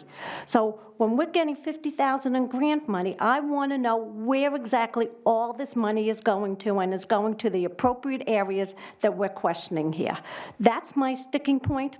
Unfortunately, that's what it is, but I'm one of these sticklers when it comes to grant money and money that is going into the appropriate areas. Thank you. Thank you, Ms. Johnson. All right. Ms. Oden? Would it be a problem with this grant if we tabled it until we could get some of these answers to the next meeting? Is it time sensitive? The money is there until the end of September, so the clock is ticking. So pending a board approval, we can get going on the work. You know, I see other schools and districts in the Office of Student Wellness. This is a DOE-approved activity and grants. We have to be in compliance with everything that's in the reg. The superintendent signs off on it. So my intent is to utilize all the funds in the best way possible. Again, I'm happy to come back and report on it, but you know, when we have concerns around behavior and giving consequences, I think it's also in our best interest to have capacity building, knowledge, PD, and training and support for people to respond to those. So if we're just going to keep out of school suspending kids, I don't see that as a remedy. And we've had those conversations here before. We have to do something different because those kids are in school today. They'll be there tomorrow. They're going to be in kindergarten next year. They're already enrolling. So unless we have access to work like this, I think we'll just be reporting back on the same disciplinary challenges and the behavioral concerns that teachers, parents, and students have. Thank you. Okay, thank you. All right, thank you, Mr. McKinney. Dr. McKinney, I apologize. All right. Did you have your hand? No? Okay. So we have a motion on the floor, and that motion is to accept the New Hampshire DOE MTSSB grant for $50,000. We've had a robust discussion. I think we're ready for the vote. So all those in favor of accepting the grant indicate by saying aye. Aye. All those opposed? No. Okay. So I have 7-1. Did I miss anybody? No, excellent. The voice votes are challenging for me. Motion carries. Okay. Can always ask for division or do a roll call. Thank you, Ms. Oden. All right, Ms. Brown. Okay, so the next item on our list is talking about approving a contract for services between the Yackley Consulting Group with Cassie Yackley, a psychologist who is would want to work with the district in consultation of trauma-responsive schools. So kind of what we're talking about, this is actually be applications of maybe some of those funds. Some of the other grants we've got, or the other items we've got going on here are similar in tone in relationship to trauma and assessment for helping teachers to recognize characteristics of children that are having these kind of difficulties, and just kind of recognize the characteristics. So we had a pretty lengthy discussion about this in the group, and we like the idea of it. So I move that we approve the contract for services between the Yackley Consulting Group, PLLC, for trauma-responsive school training support in $21,600 to be funded by the Title IV grant. And then second that. Okay, thank you. Ms. Timmons? Ms. Johnson? Yes, I have some comments and questions. Last night via email, I had emailed you questions that I had sent to Dr. McKinney. Yes, I found that very interesting. Thank you for You're welcome. including me. I want people to understand that I just don't come willy-nilly here with all this. That I speak to teachers and I speak to advocates about all these questions because I'm not an expert on this. I'm just a mother who raised 3 kids who went through the district, sat on the board before, asked the same questions. And I was a little bit confused because I was the one who brought up questions about this consulting group. Thank you, Dr. McKinney, for sending me the information, but I kind of it didn't really answer anything. So I had asked a question today, and I guess my questions are here. I can read them all to share it with the board. I did not get a response to it. I started adding more questions to it as I started rereading everything today. But I guess my first question is, what grades is this going to affect? Is this going to be K through 12? Is it going to be seniors at the high school? Because it was mentioned to me today that this really, a lot of kids with trauma really comes more when they're older. The trauma comes out more like at the high school level, because I ask questions to everybody, and so I really need to get some answers on this, because I was on the fence with this at the curriculum meeting. I'm really on the fence with this some more, because I'd like to see where does the district go after 2 years from here, what testimonials we've had from other districts. Will teachers be pulled from classes for training, and will this be done the usual workshop times? So, I mean, I've got questions that I sat down with an educational advocate who works with special needs all the time. And I asked her to review this, and she and I sat down with this list of questions. And so, I mean, I can read them all, try to get some answers, benchmark 2 years out. Okay, so I think, I want you to have the answers to your questions. And it sounds like there's a couple of different levels here. One is, what does this money pay for? And it sounds like the money pays for professional development. Dr. McKinney, is that for teachers K through 12, or would the professional development be at a specific grade level? Can I just interject for a second? And Dr. McKinney's shared with me the questions, and there's a couple of things. I'm unclear about procedures and protocols because there were extensive questions. There were questions for discussion, but Dr. McKinney and myself and Donna had a busy day with the operation of the district. And so how do we respond back to 15 questions leading up to a board meeting? I don't think that puts us in a auspicious position to do some thorough, comprehensive response back. So for us to respond back in that way, it would make us, and we'd be happy to have that discussion, but understand that some of these questions require research, some of these questions require further clarification, and for this to play this out through email is a challenge. So my question to the board is, how do you want to do you want to vet these questions through the committee? Do you want to do this through email? But understand that it's unfair for any administrator to get an email at 9 p.m. where he's running the district and out with the kids and the faculty, and then he has to be back here at 7 o'clock to do that. So there's got to be some type of policy or some type of window for an opportunity to respond back in a way that suits both parties. I can respect that, and I agree with you. I don't think it's reasonable to expect a 24-hour turnaround when you have a list of questions that's pretty long.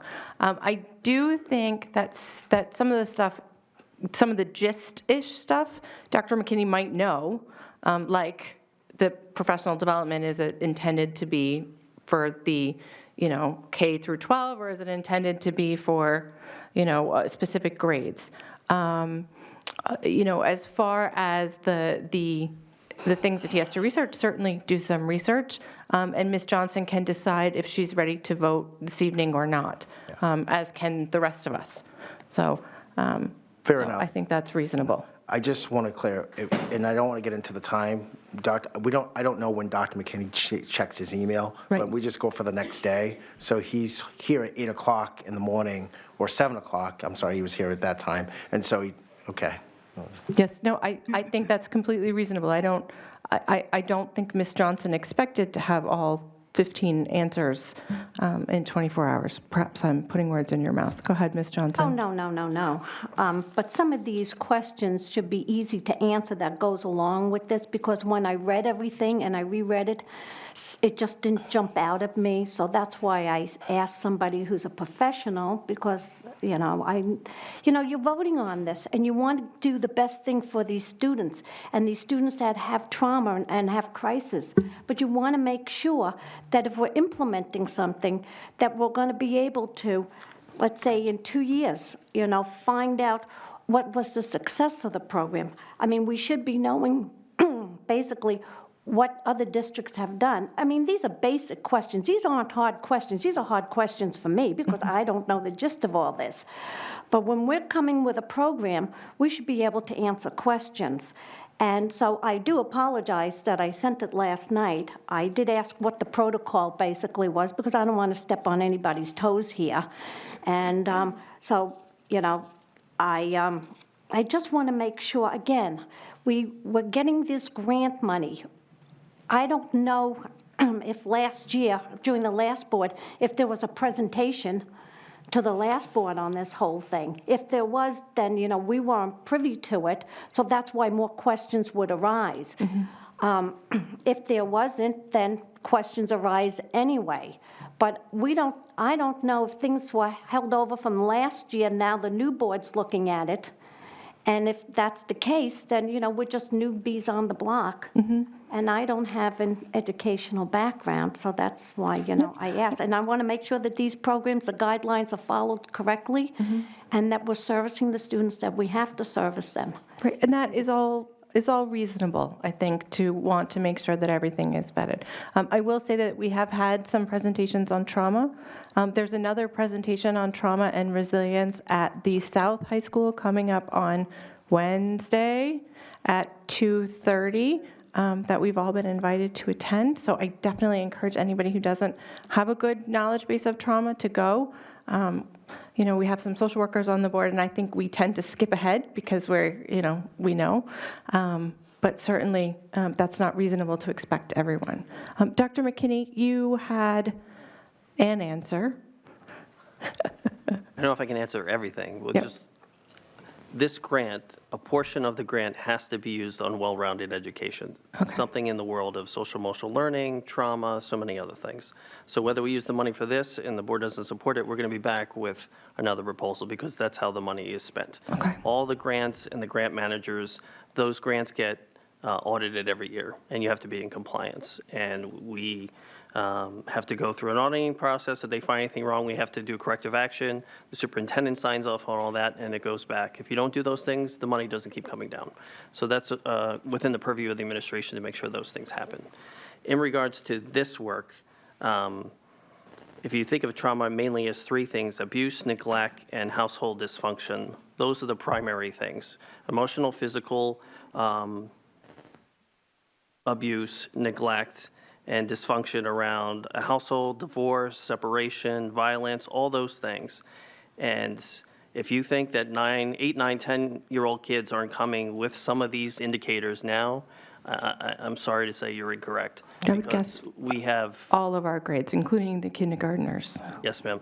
So the arrangement right now, if approved by the board, the consultant would come in and present to the administrative team, all 70 administrators, and we'd be looking for maybe 2 elementary schools, a middle and a high school, to participate in some of this work as a beginning. And we're a very large district. Coordinating all this and replicating it is going to take some time and effort, and that's why we have the support of both the grant and the Department of Education. They recognize doing this work in the North Country is one thing, but doing it in Manchester or in Nashua is something very different. So I do think the SEL task force, district-wide SEL task force, the Student Behavior Committee, the administrators, since I've been here, behavior has been a challenge, and we're still trying to get a handle on it, and we need more access to resources. It's not a program, but I could certainly do a lot of research, but the more you invest in our educators, I'm confident they're going to bring great returns and dividends to our students, families, and the city of Nashua. So that's my best answer to a long list of questions. Okay. And then I wouldn't be doing my diligence if I didn't bring up that Ms. Ziem would appreciate that you have tied this to the strategic plan. I've had a lot of conversations with her and committee work with her, and she's always asking, how does this fit in with the strategic plan? So thank you for pointing out where this falls in. Okay, does anyone else have any questions or comments? All right, I don't see any. There was a motion on the floor, yeah. seconded by Ms. Timmons, regarding approving the contract for services between Yackley Consulting Group and the district for $21,600 to be funded by the Title IV grant. All those in favor of approving this contract, please indicate by saying aye. Aye. All those opposed? Okay. Do we have any abstentions? No? Okay. So a motion carries 8-0. Ms. Brown. All right. Next is something specific to the Ledge Street Elementary School. And the Curriculum and Evaluation Committee is recommending that we approve the contract for services with MCG to the Ledge Street Elementary School for professional development and support for $15,000 to be funded by the CSI grant. So I move that we approve the contract for services with MCG to the Ledge Street Elementary School for PD training and support for the $15,000 to be funded by the CSI grant. I'll second it. Thank you, Ms. Johnson. Any questions or comments regarding this motion?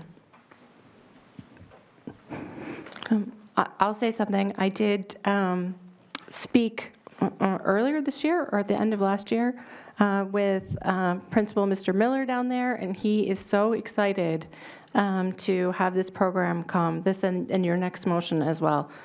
So I'm excited that he's excited, and hopefully this will work well. I agree with that. That was one of our big pushes that made us all, that kind of brought us all back into agreement, was that the principal at this school that is really in need of these kind of services is really supportive, and he's worked with these particular contractors before in other districts. So we thought that that was really good. So yes. Okay. Seeing no other hands, all of those in favor to approve the contract for services with MCG to Ledge Street Elementary for PD training and support in the amount of $15,000 to be funded by the CSI grant, please indicate you're in favor by saying aye. Aye. Opposed? Okay. All right. And finally, I move that we approve the contract for services with the Baker Evaluation Research and Consulting for Professional Development at Ledge Street Elementary for $30,000 to be funded by the CSI grant. Any questions or comments? Oh, second. Please. I'll second it. Any questions or comments regarding this motion? Okay, Ms. Brown? So I will speak to a few things that stood out to us in our talk. Was well, one, this is quite a lot more money. The time of service is shorter than the other service, but we decided that this is actually going to be a really excellent, I think it's going to be a really excellent area of professional development. One of the things that stuck out was there's going to be a STAR protocol instrument will be used to measure the extent of effectiveness, which I think Miss Oden might appreciate. I was kind of nervous that we were going to be testing kids who are already in trauma situations. We're going to be piling more on them. That is actually not. It's more focused on teachers and accommodating their needs. Okay. So some coaching involved? Yes, coaching. That was the best word, coaching. Okay, great. All those in favor for approving the contract for services with Baker Evaluation, Research, and Consulting for professional development at Ledge Street in the amount of $30,000 to be funded by the CSI grant, please indicate by saying aye. Aye. Opposed? Okay. Do you have anything else for us this evening, Ms. Brown? No, thank you so much for your attention. Okay, thank you. All right, Committee on Human Resources, Ms. Timmons. Yeah, thank you. We had a short meeting, so we had a meeting earlier this evening, so I'd like to make a motion to suspend the rules. Okay. So the motion was to suspend the rules to allow for discussion of this evening's recommendations. Typically, we like to have 3 days' notice before we talk about something. So all of those in favor of suspending the rules to discuss this evening's recommendations, please indicate by saying aye. Aye. Aye. Opposed? Okay. Ms. Timmons? Okay, I'd like to make a motion to approve the personnel recommendation dated January 27th, 2020. Second. Okay. Do we have anything to discuss regarding the personnel recommendations stated today? I don't see any hands, so all of those in favor of approving the personnel recommendations dated January 27th, 2020, please indicate by saying aye. Aye. Opposed? Okay. Do you have anything else for us this evening, Ms. Timmons? No, thank you. Okay. Next up is the liaison reports. I did not bring my notes from the JSSBC. Ms. Brown, did you? Yeah, I'll be happy to report on that. Okay. So it was mostly more of an educational meeting for those of us who were new to the committee. They gave a presentation about the build-up to making this decision, the plan to upgrade, Pennachuck Middle School and Fairgrounds Middle School, and then the proposed build of the new middle school. It was great. We had a great conversation about the financing and the plan on how to proceed with both the architect and the builder. There are going to be some things that were kind of great. Fairgrounds is going to be the first building that we're going to be making accommodations at, and they're hoping to get that underway this summer. They're hoping to break ground. And there are going to be a couple of meetings reaching out to the community about how they're going to be doing that in February, and suggestions with the finalizations of those kind of last details for the drawings from the architect. We're also going to see sometime in March, at the Bicentennial Elementary, there's going to be an abutters forum for the new middle school, even though that won't be breaking down ground probably until next year. But they wanted to give those people an opportunity to have a voice. Let's see here. It was a pretty smooth meeting. We didn't approve or vote on anything. It was mostly educational. Okay, great. Yes, Ms. Fitzpatrick, sorry. I just wanted to let you know that we do have the architects all set. Their schedule is set for the 31st to go to Fairgrounds Middle School and speak to groups of teachers that are specifically affected by the renovations, and that they are going on February 5th to talk to the entire faculty during a faculty meeting, and we're currently setting up visits with Pennachuck. Okay. And just to refresh my recollection, the meetings that they have set up at Fairgrounds and then at Pennachuck, they're going to take that back and help to refine the conceptual design that they had already presented? Correct. Okay, thank you. All right, anything else on the JSSBC? Okay, seeing nothing. We also have the student liaison to the board. Ms. Timmons, do you have any updates for us? Oh, yes, I do.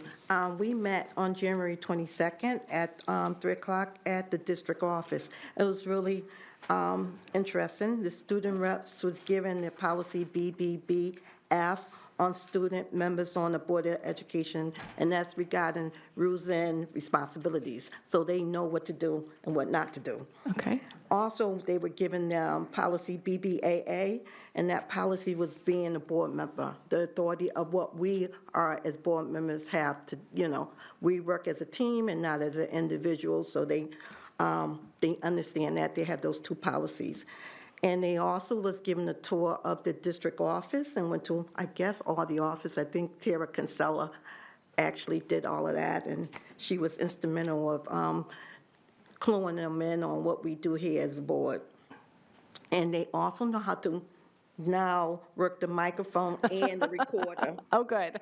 Okay, so it was really a good meeting, and we'll meet again on February the 12th at district office at 3 p.m.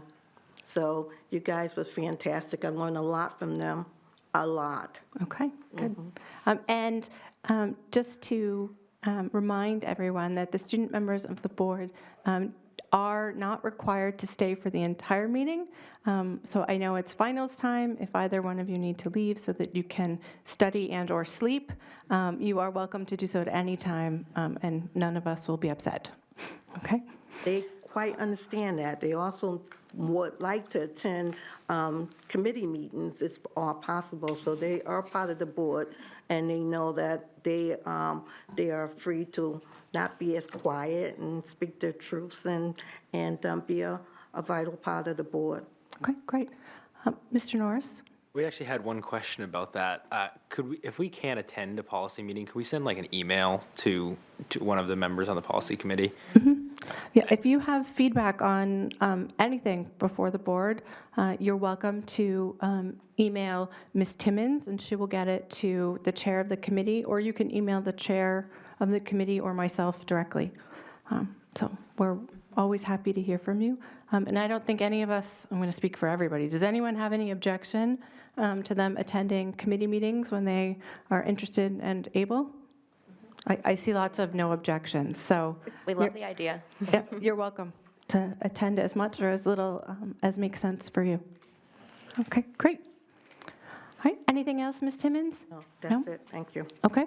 The Ed Council met last week on Wednesday. Was our second meeting of the school year. We'll meet again in March and again in May. We talked about the middle school project. So I was very excited to hear from Ms. Fitzpatrick about the dates coming up, for them to have some more direct input with the architects, because we want to make sure that everybody is happy, well, as much as we can, compromises, but as happy as we can be with the project.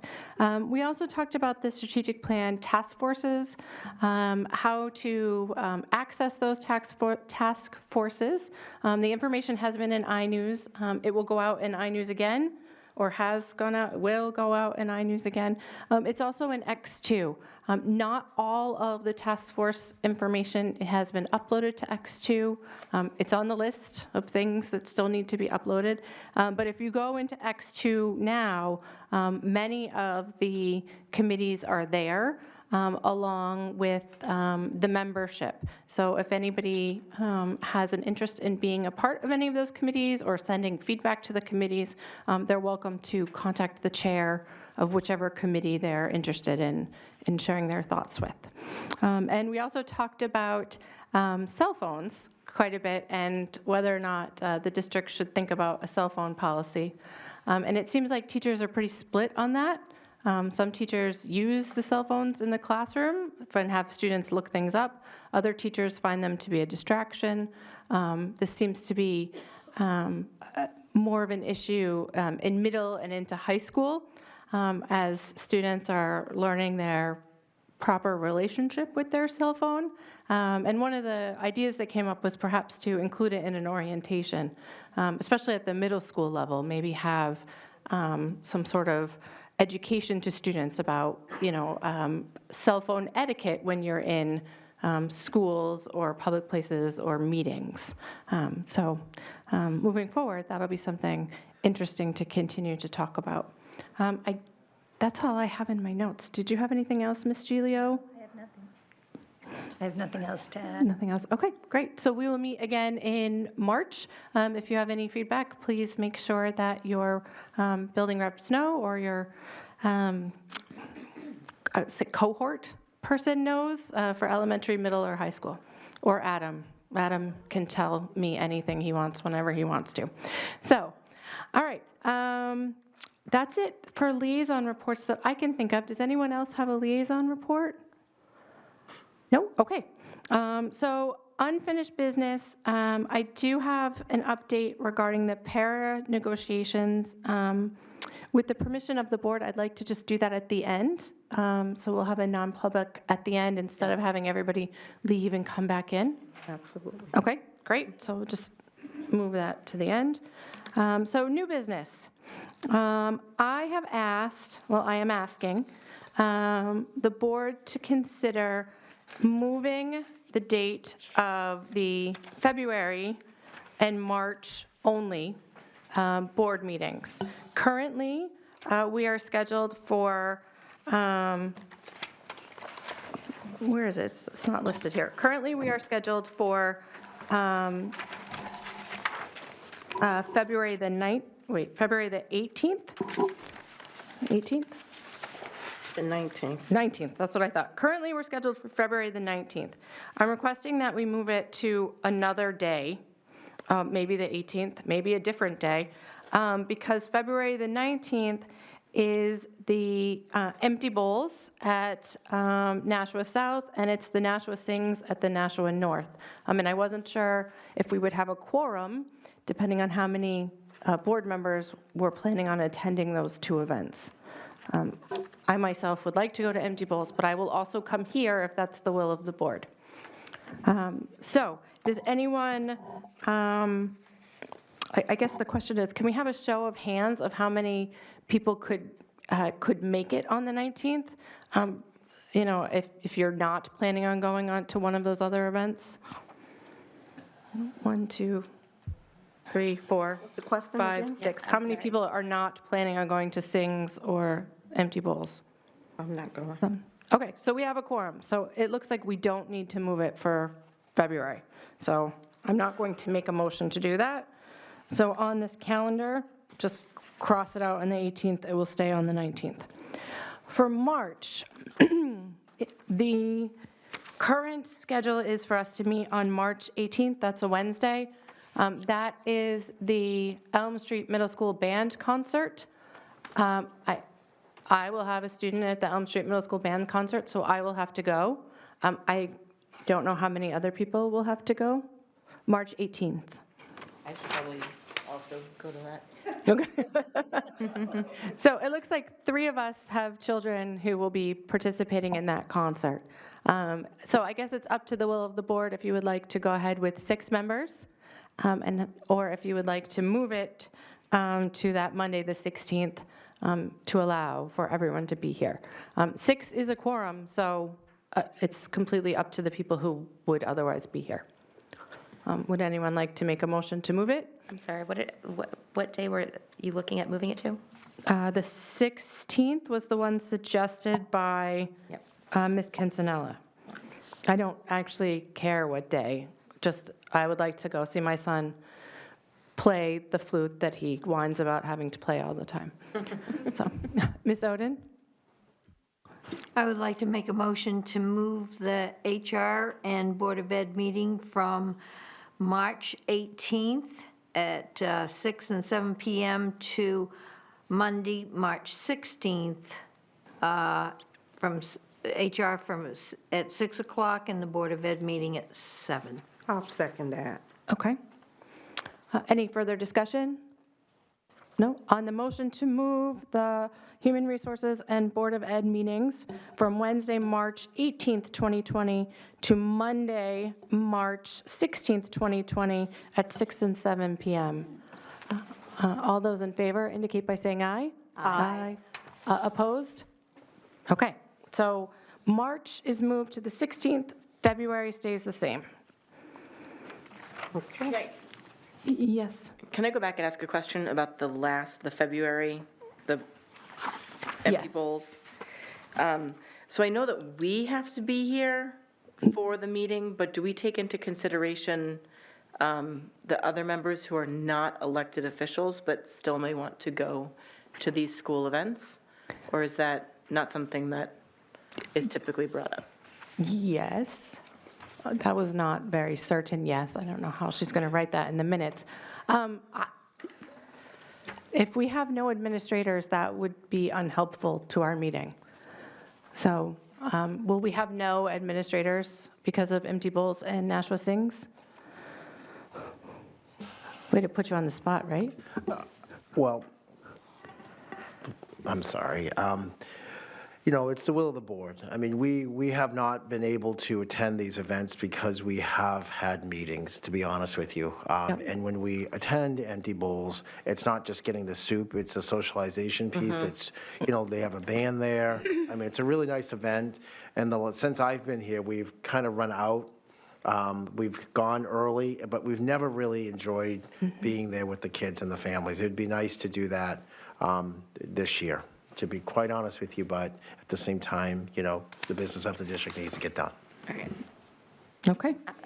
Can I move that we move the February meeting to the 18th instead of or is it supposed, or which day are we moving it to? Okay, well, that was the, Away from the empty bowls night. Voted on it. I know we already voted, I just Can wanted we to clarify. no, we only voted on March. No one said anything about, February. Voted on February. we did not vote on February. I did a show of hands of who would not be able to go. So there was no motion one way or the other on February.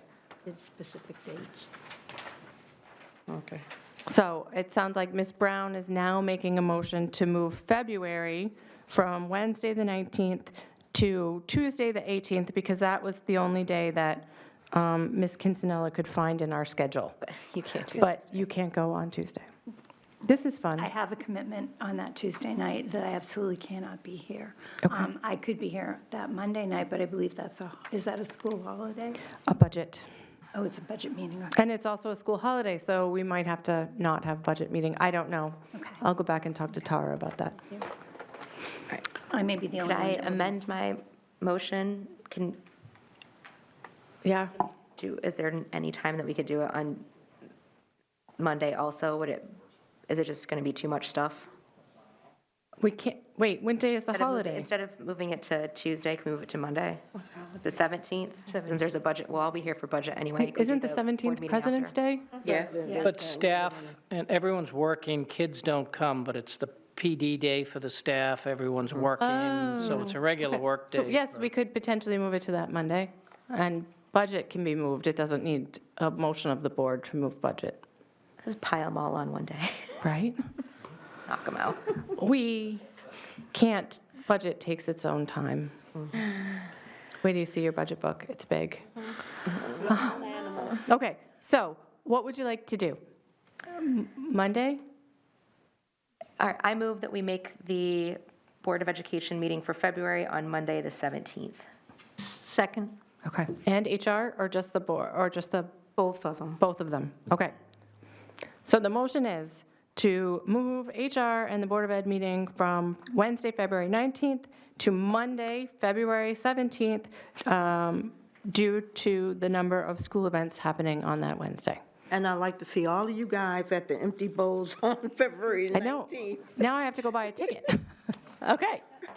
All those in favor of moving the meeting, please indicate by saying aye. Aye. Aye. Opposed? Okay, so now we have moved the February meeting as well. So both meetings are moved, and thank you all for accommodating my desire to go to school events.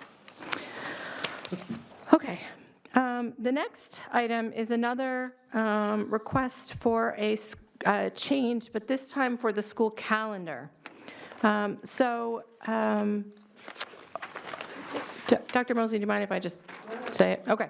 So administration is asking that we change the early release on March 18th, but we move it back a week to March 25th for the high schools only to accommodate for the SATs. Wait, not the SATs, yes, for the SAS testing and the PSATs for the freshmen and sophomores. I should have just let you speak to it. I'm tripping over my words here. So the request is to change the half-day for high school only from the 18th to the 25th to accommodate testing for our students. Yes, Ms. Oden. Is that going to create any type of a busing problem? No, I don't think it is. We've done this in the past. It's typically something where it's just easier to administer. We offer this, we do this yearly, so it won't interfere with busing to the best of my knowledge. Ms. Brown? Is there a reason why we couldn't just do everybody, move everybody, instead of losing just the high school? Ms. Fitzpatrick? Excuse me, in talking with the two high school principals today, they said they've done this in the past, and if they change their schedule, it doesn't have to affect the other schools. So they said the way that it's been done in the past is just the high school changes the schedule. So to minimize the number of students affected? Correct. Okay. So we have 11,000 students in the district and 4 in the high schools? I would say 43 and some change when you combine the two. Okay, so then the others? About half-ish. The other 6,700 wouldn't have to be affected. Go ahead, Ms. Brown. My opinion is that it just makes it easier in communication to just say, we're moving it from here to here, but that's just my opinion for everybody. Does anyone else have any comments or questions, thoughts? No? Okay. So we need a motion. I move that we move the March early release for the high schools from March 18th to March 25th to line up with the SAS testing and the PSATs. A second. Okay. On the motion, all those in favor say aye. Aye. Aye. Opposed? Okay.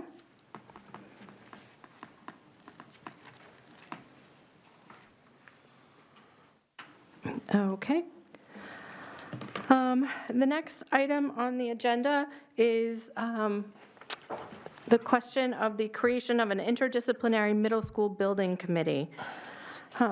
Dr. Mosley, did you wish to speak on this? Yeah, I can speak to this.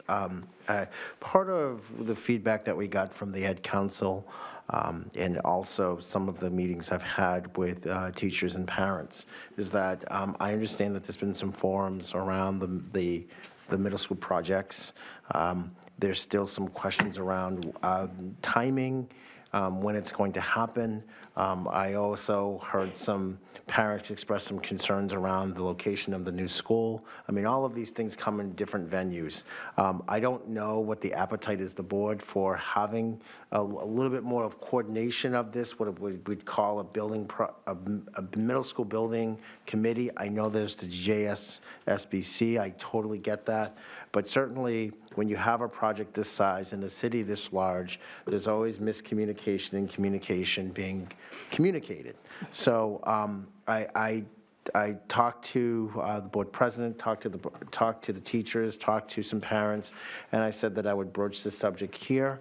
I don't want to create another meeting with another meeting, but I also think that this is a prodigious and large project that's going to take some time to really develop. And so I understand that there's a forum at the middle school, but at the same time, the communication is who's invited to the forum. Can parents show up? Is it just exclusively for teachers? And so I understand that there's been communication that's been shared with the faculty. But in a city this size, sometimes you have to say it 4 times or sometimes 5 times for people to hear it 1 time. So I don't know. I'm not asking for the creation of it, perhaps just for the sake of discussion and time.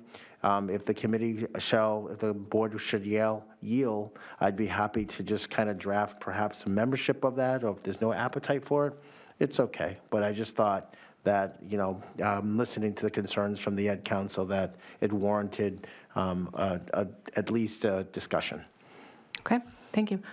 Just to let the new members know, I was just trying to pull up all of our policies, and the new website, they've moved and they're not in my bookmark spot anymore, so I have to make new bookmarks. But we do have the ability to create committees in addition to our standing committees, and these committees can be indefinite or they can be short-term committees, similar to what we did last year with the strategic planning committee, where we created a committee to work on making the strategic plan. They reported back their progress to the board and then kind of disbanded when the strategic plan was finished.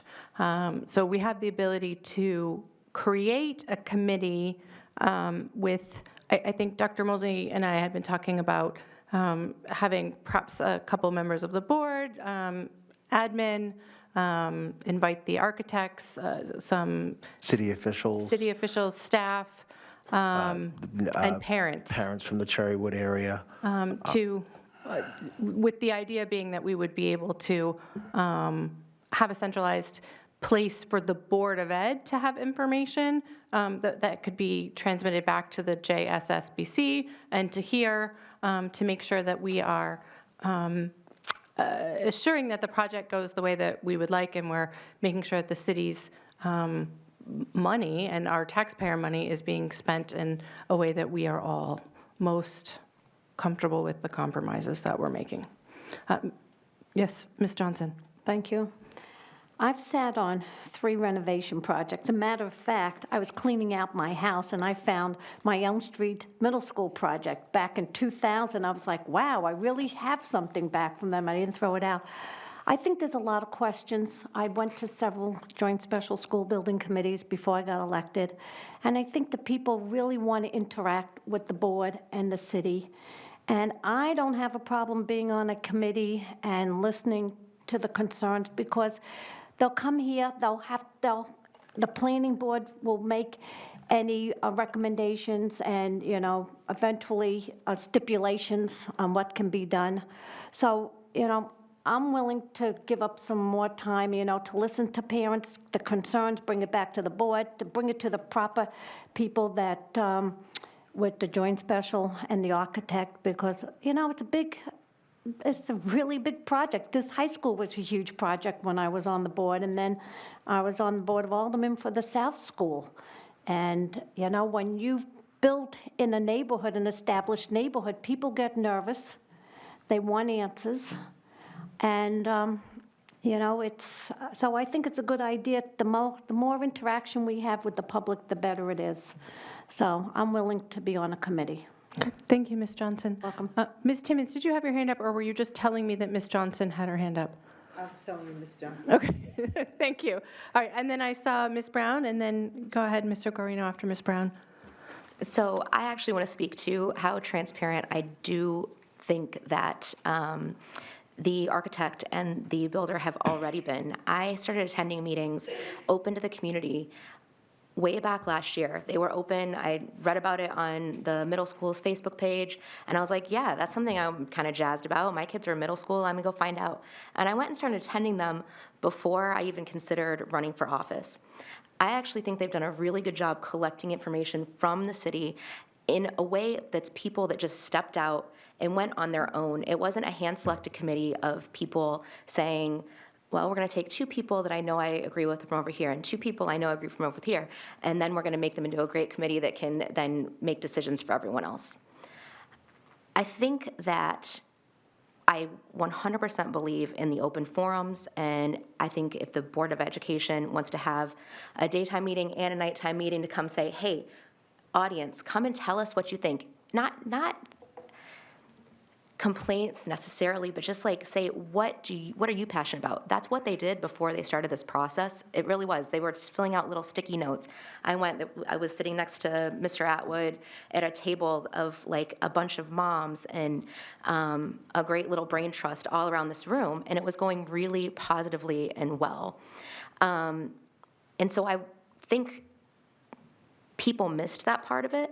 just because maybe they just didn't see it happening or and I understand, but now we're pretty far down the road, and there's those little tiny critiques that we can still edit, like how are we going to, I don't know, what kind of carpet do you want, or what kind of STEM lab do you want? Those kind of details can be decided. But as far as how are we going to build the underground sewage, I just made that up. What people from the community, how much really can they contribute in that fashion? I'm not trying to be heartless, but I don't want this committee to just become a source for people to complain. And I also think that we have been elected up here to represent our people. I wouldn't want to take another subcommittee out of hand-selected people that were not initially elected to represent the people of Nashua. Thank you, Ms. Brown. Mr. Guarino? Thank you. Thank you, Madam President. I don't have an objection to the development of what I would consider an advisory committee, which would include maybe a member from this board, and for the purpose of making recommendations for the 3 middle school projects. However, those, I feel as though they should make recommendations to this board here, and we should take them to the JSSBC, so that we're all on the same page, and we can have their ideas and their input articulated to the school, to the Board of Education, but then we would refine it, and we would we would have the final say as far as recommendations. But I wouldn't object to an advisory, what I would call an advisory committee on the middle schools. Okay. All right. Thank you, Mr. Guarino. There are a couple things that I learned on Thursday night, which was after the creation of this agenda, and the two things that I learned Thursday were, one, that Alderman Dowd has created a what did he call it? It's not a steering committee. A building An committee executive board. committee, an executive committee, that's what he called it, an executive committee. And he told me I will be on it, so yay. So as well as Ms. Wilshire, he said this on the JSSBC on Thursday night.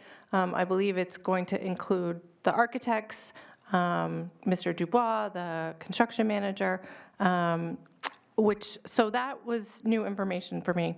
The other piece of information that I learned on Thursday night was that a lot of the issues that the Ed Council brought up, which I thought were really important pieces of feedback to us on the board regarding concerns about things that I would never think about, like storage for the band room.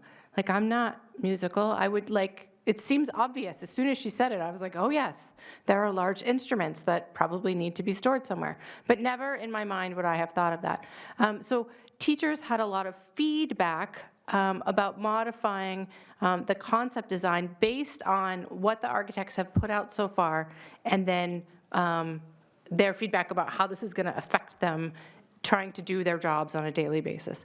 And so I thought that was really important that the architects get that feedback in a timely way. And then I learned on Thursday night that Ms. Fitzpatrick had organized meetings at Fairgrounds, and then one will be coming up at Pennachuck for exactly that purpose.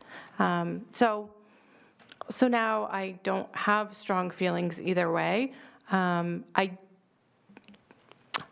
I think I need more information about how this new information plays out before I would be ready to say one way or the other. Does that make sense?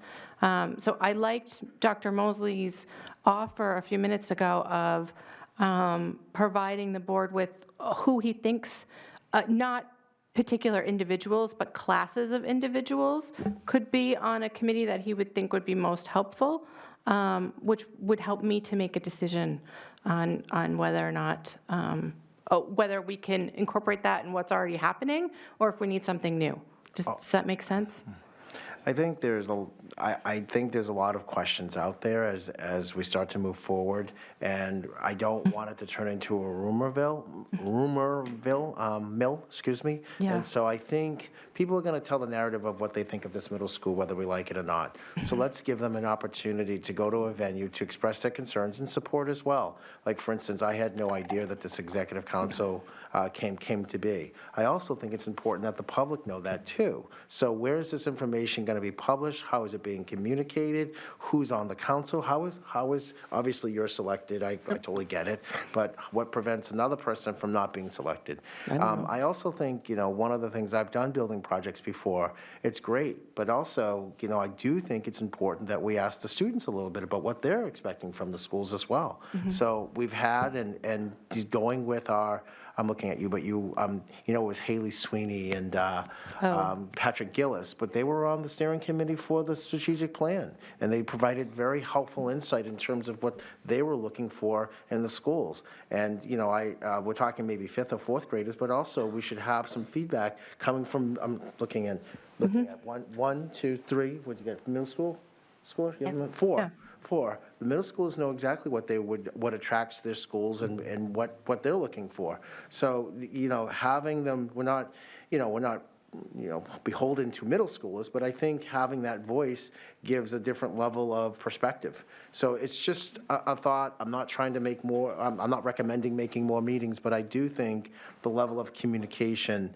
And be happy to facilitate it any way that people think to be helpful. But when we did the strategic plan, we did go out to the high schools. We did go out to the middle schools. We did hold those venues for those kids, whether it was 10 kids or 15 kids. We didn't do it for the elementary school, like first graders, but certainly, it was very insightful just to get their perspective. And happy to support any way you want to go with this. Okay. Mr. Guarino, did you have your hand? Okay. Go ahead. You can go first. Okay. I just want to make sure that if we do decide to have an advisory committee, that we make sure that those people on the committee understand that it's purely advisory, and that and that they're going to report to us, and any recommendations they make will have to be approved by us. And like you say, we don't want it to be a rumor mill or a place where. We want it to be organized and everybody to be on the same page, and we want their perspective, but we don't, we want to have some rules in place. Sorry, hold on one second, Ms. Giglio.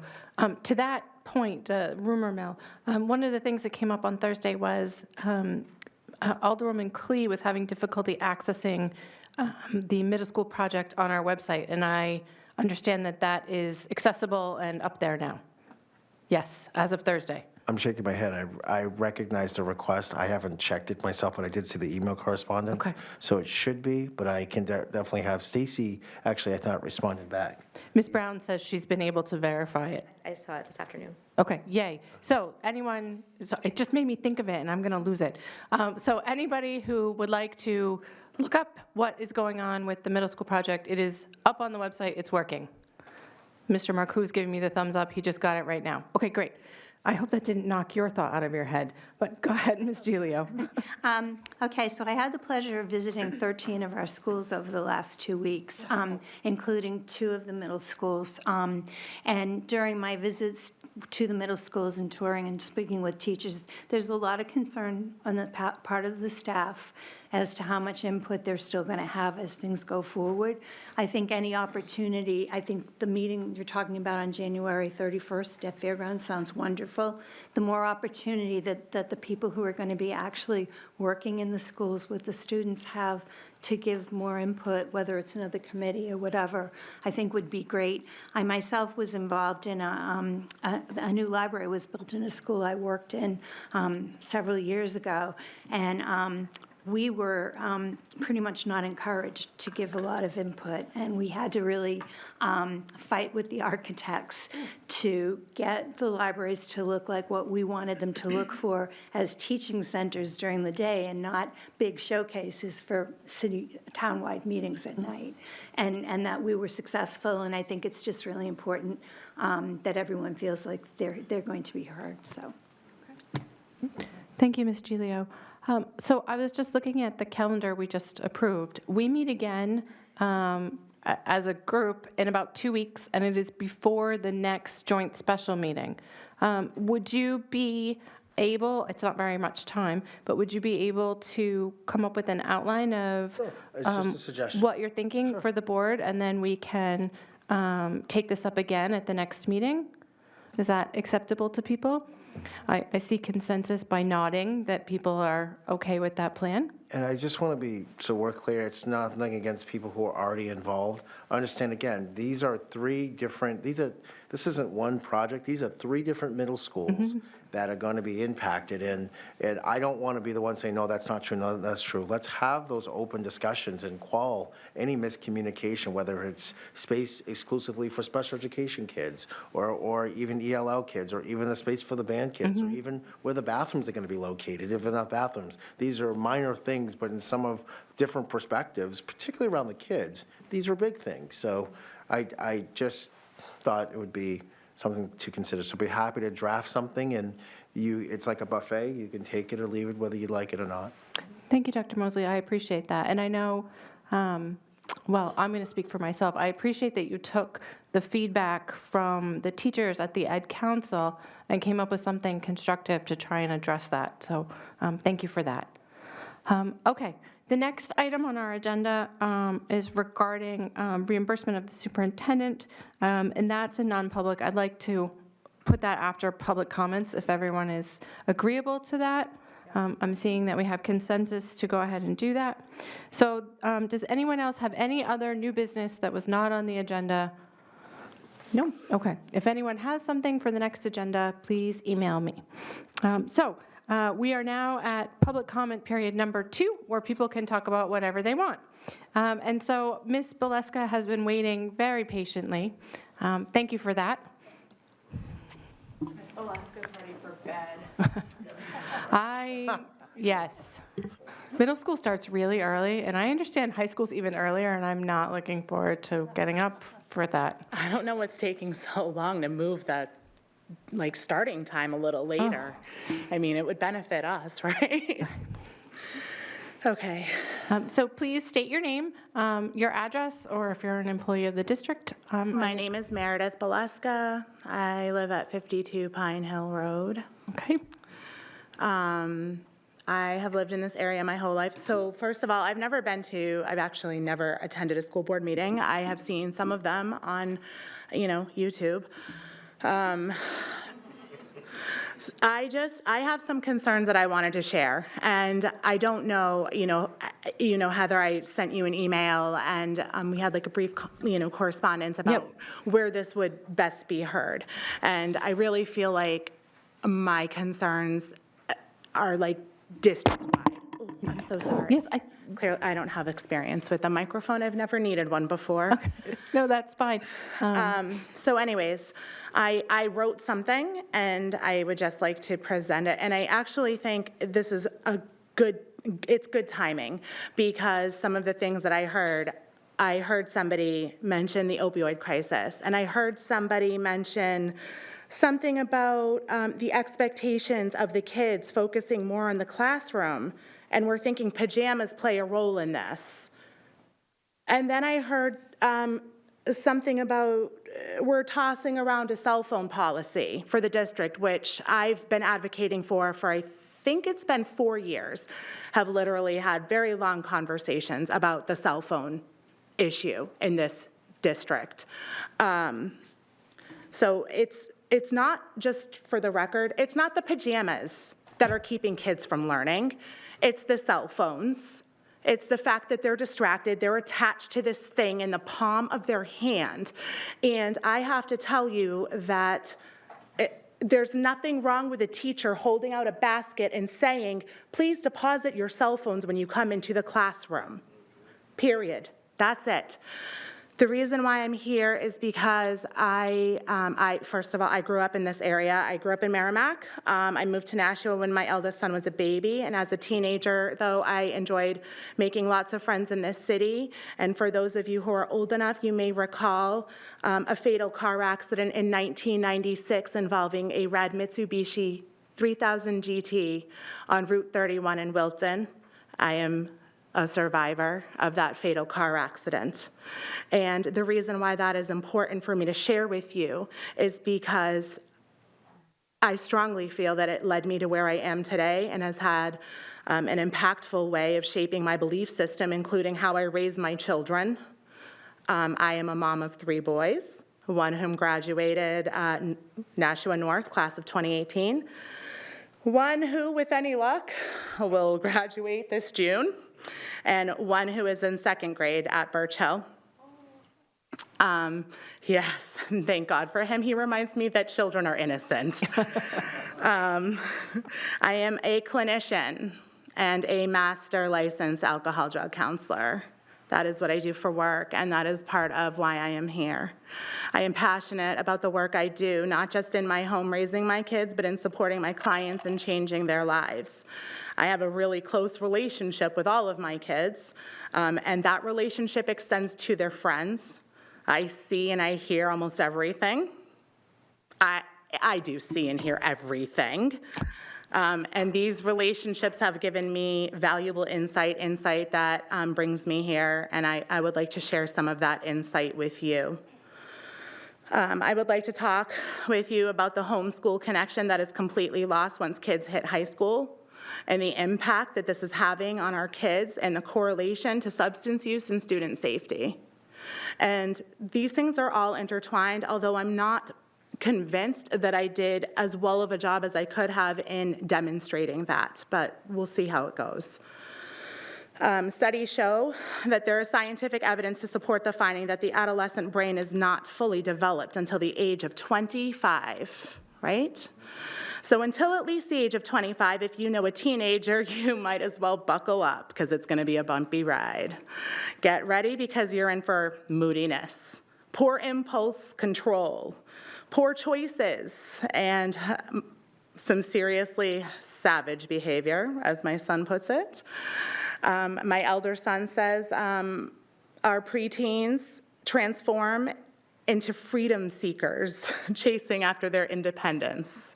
They are so cute, my older children.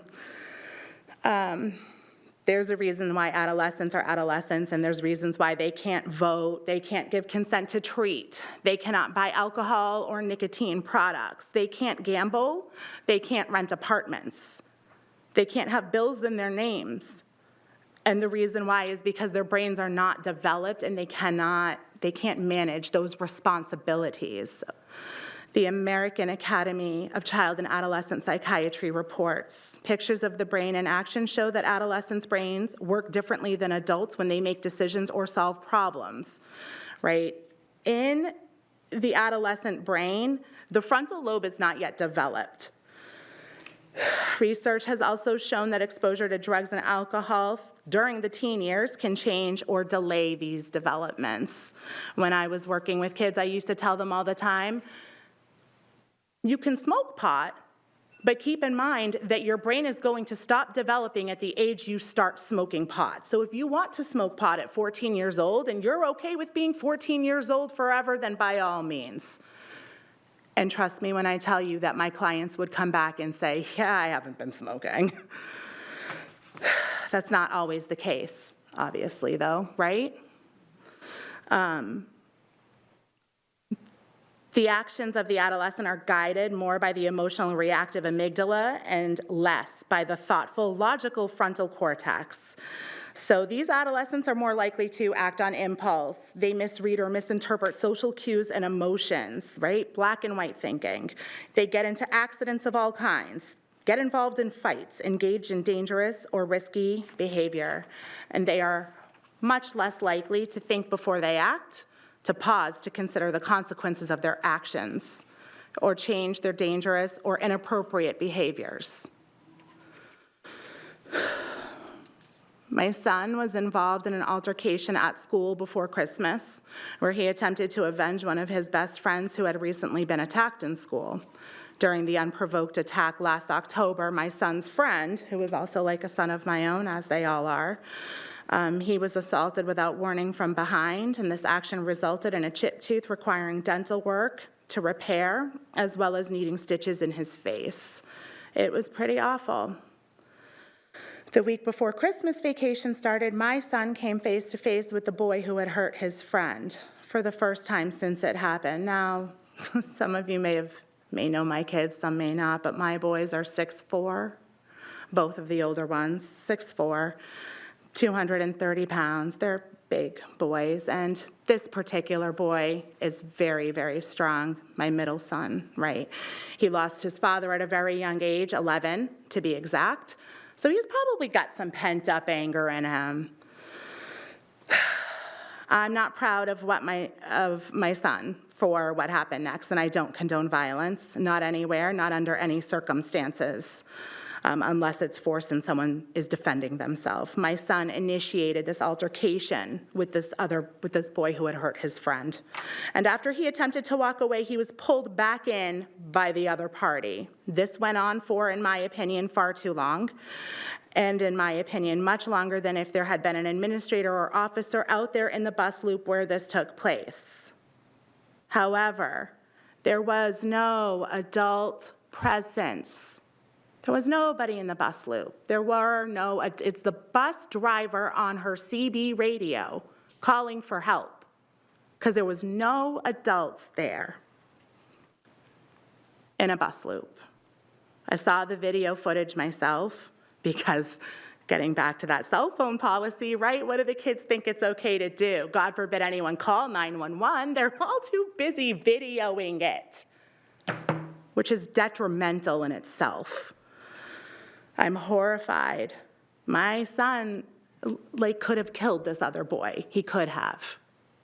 He is that strong. And accidents happen every day. Someone hits their head wrong, somebody bangs off this, who knows? Things happen. I don't understand why the kids are being left unattended, ever. I don't care that they're in high school. Their brains are so underdeveloped. They cannot be unsupervised like this. Shortly thereafter, I was shown footage of another altercation, this time between two females in a hallway here at North. It was absolutely terrifying. In fact, I think even worse than watching my own son beat the crap out of this other poor kid. You could hear the girl, it was awful. I saw that the fight took place in the hallway, but you know what else I saw? No adults. Not a single teacher, not a custodian, nobody. There's nobody there. And I know that things happen quickly, and I know that this is a very big school, but this is not okay. Because we're worrying about kids bullying each other, and we're worried about the violence, and I'm listening to you guys talk about how some teachers are afraid of the kids, but there's no supervision. And the kids, I'm kind of starting to wonder if the teachers are afraid of making connections with kids, right? Because those connections can mean the difference of something like this happening and it going the other way. As a result, my son was suspended for 10 days for this altercation. He was mature and responsible when he was given his consequence. He was transparent in the way he spoke with administrators, and he held himself accountable for his role in what happened. But regardless, he's now out of school for 10 days, right? And this is before Christmas vacation. Do you know how long my son stayed home from school? A month. It was a month before he came back to school. There was no plea deal where he could attend classes after school. There was no suspension center for him to frequent daily. There was no tutor who came to the house to keep him on track. No appointments with a guidance counselor periodically during that time. There was nothing. 1 month, ladies and gentlemen, home from school with a single working parent. And let's not discuss the fact that I didn't hear from one single teacher who was CC'd on that email asking to send work home for him.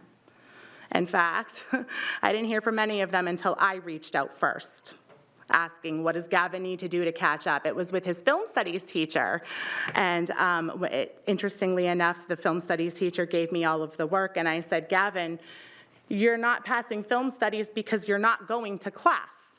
So now you and I are gonna have some fun over the next few weeks, and we're watching these movies, and you're gonna pass this damn class, because that's the kind of parent I am. But I'll tell you what, right now, I'm rare. You don't see parents like me every day in this district. What exactly do we think that teenagers are doing with all this free time on their hands when they are suspended from school and their parents are at work? What do we think they're doing? I wonder. What are they doing? Bear with me. Getting back to the free time that kids have these days, the Nashua School District gives high school kids the option of modified first and or modified fourth block. I've never quite understood this. Like, I've never really understood what purpose this exists for and who this actually benefits. Is this for the student? I'm not sure. I've asked Mr. Lonergan. He'll tell you that I've asked, and he can't give me an explanation. Is this so that our kids can stay up late playing Fortnite and sleep in the morning, or is it so that the kids who have working parents can come home from school early and you know, do things that they shouldn't be doing? I'm not, because if you have modified fourth, you're out of school at 12:30 in the afternoon. What do you think they're doing? What are we offering as alternative activities to fill that time? Are we even making suggestions or presenting incentives for the kids to do anything with this extra free time in their day? Idle time, folks. Here's a fun fact. A kid who has both modified first and modified fourth is only in school from 9 a.m. to 12:30 p.m. 3.5 hours. 16, 17 years old. 16 years old. Why? Their brain's not even developed. They can barely even get here and do what they're supposed to do. Never mind be trusted at home alone. Dear God. Let me assure you, folks, addiction does not happen overnight. It starts now in adolescence. The clinician in me wonders if there might be a way to motivate our kids, to give them some incentive, to be healthy, to live healthy lives, to connect with themselves, connect with healthy social circles and healthy activities, to build healthy hobbies and create healthy pro-social behaviors through engaging in valuable pro-social activities. Both high schools have workout rooms. Has anyone considered offering extra credit to a kid for working out? Or maybe the district could develop relationships and build connections within the community and help connect our kids to employment opportunities or volunteer positions during these hours that they'd otherwise be in school. One of the biggest complaints I have from my clients, and one of the things I have to work with them the most on, is how to build new activities, because it's something that they lack, and that's why they start using.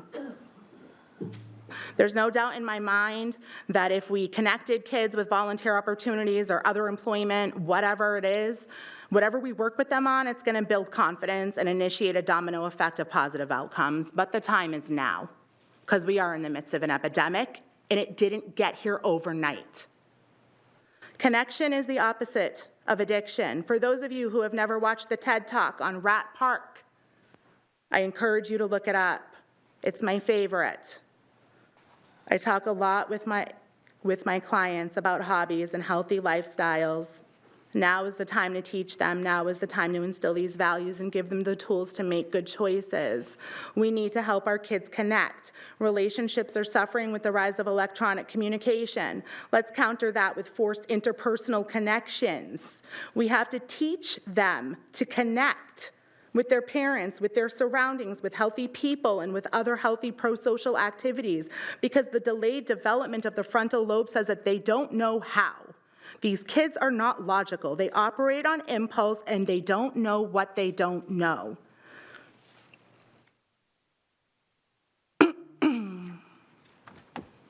I'm here today because we are in the midst of an epidemic, and it's not difficult for me to see our role in this travesty.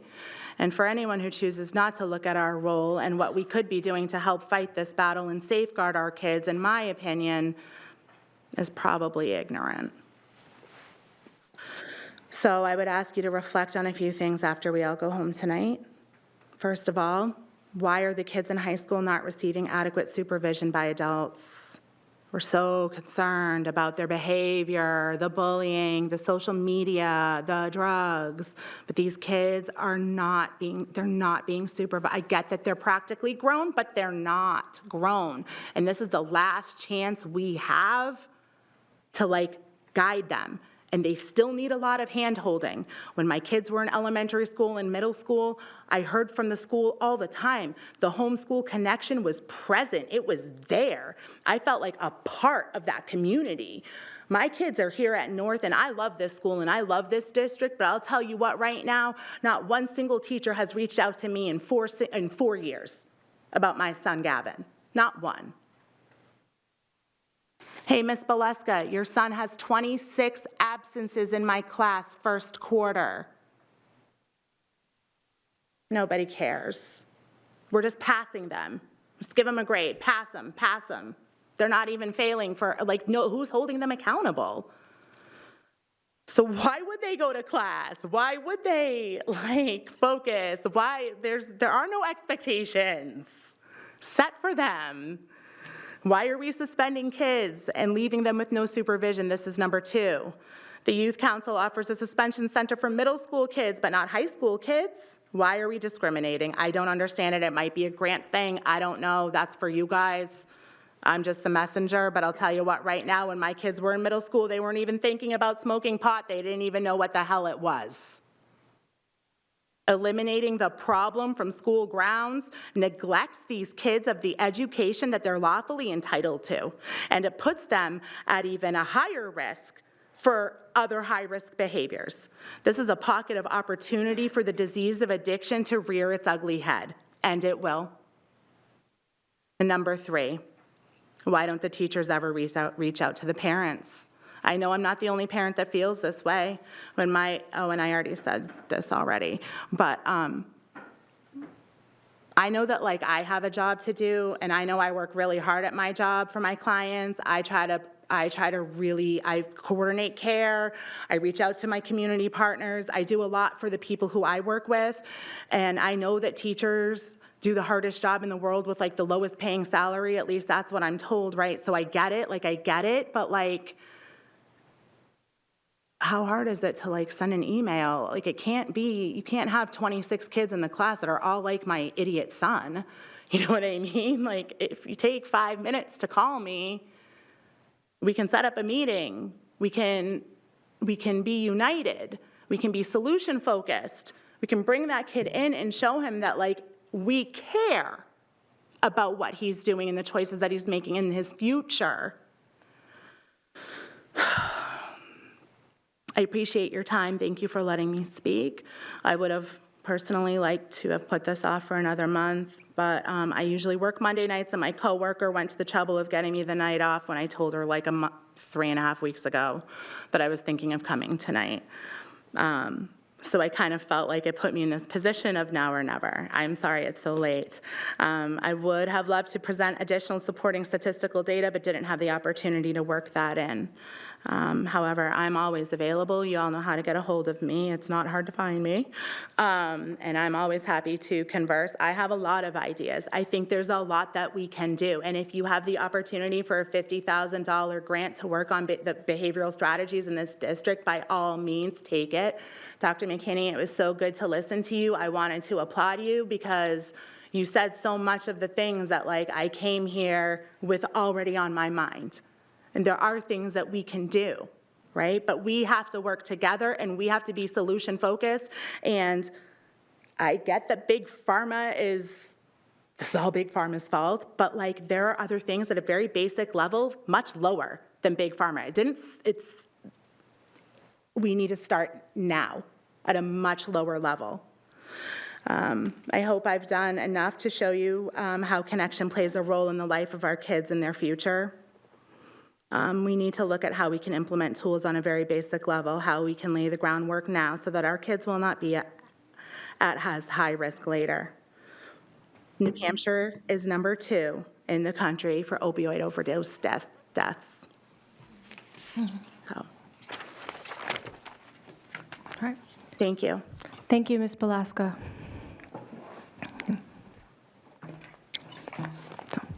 I took the sign-up sheet earlier and forgot to put it back. Did we have anybody else wanting to make a public comment? Okay. If you could please just state your name and your residence for the recorder. Gwen Mikhailov, 11 Apple Tree Green, Nashua. I am a member of the city's Board of Registrars, and I'm here to thank the district and the policy committee for passing the amendment to KIB to allow our city's registrars to come into the high schools to do voter registration in the spring. This is something that we've been working on for some time, and we're very happy to have this set up so that we can start moving forward. The city clerk wanted to be here this evening, but there was a special Board of Aldermen meeting, and if she had been here, she would have wanted to thank you herself. I wasn't actually going to speak this evening, but I wanted to speak to what Mr. Norris was talking about earlier. Someone asked him if there was anything else that he wanted to share with the students, and I think that there is something important that you can carry forward to your schools, both of you. I wanted to you can let students know that the deadline for registering to vote before the election is day after tomorrow at the city clerk's office. And city clerk's hours don't really work very well with high school students' hours. But fortunately in New Hampshire, anyone who is going to be 18 on or before February 11th, which is the date of our first in the nation presidential primary, can register to vote at their polls. And if students don't know how to find their polling location, please send them to the city's website, and nashuanh.gov, to the city clerk's website, and they can put in their address and it tells them where they need to go. They can register at the polls, they just need to bring their state-issued ID, and they should be good to go. So, thank you. Thank you, Ms. Mikhailov.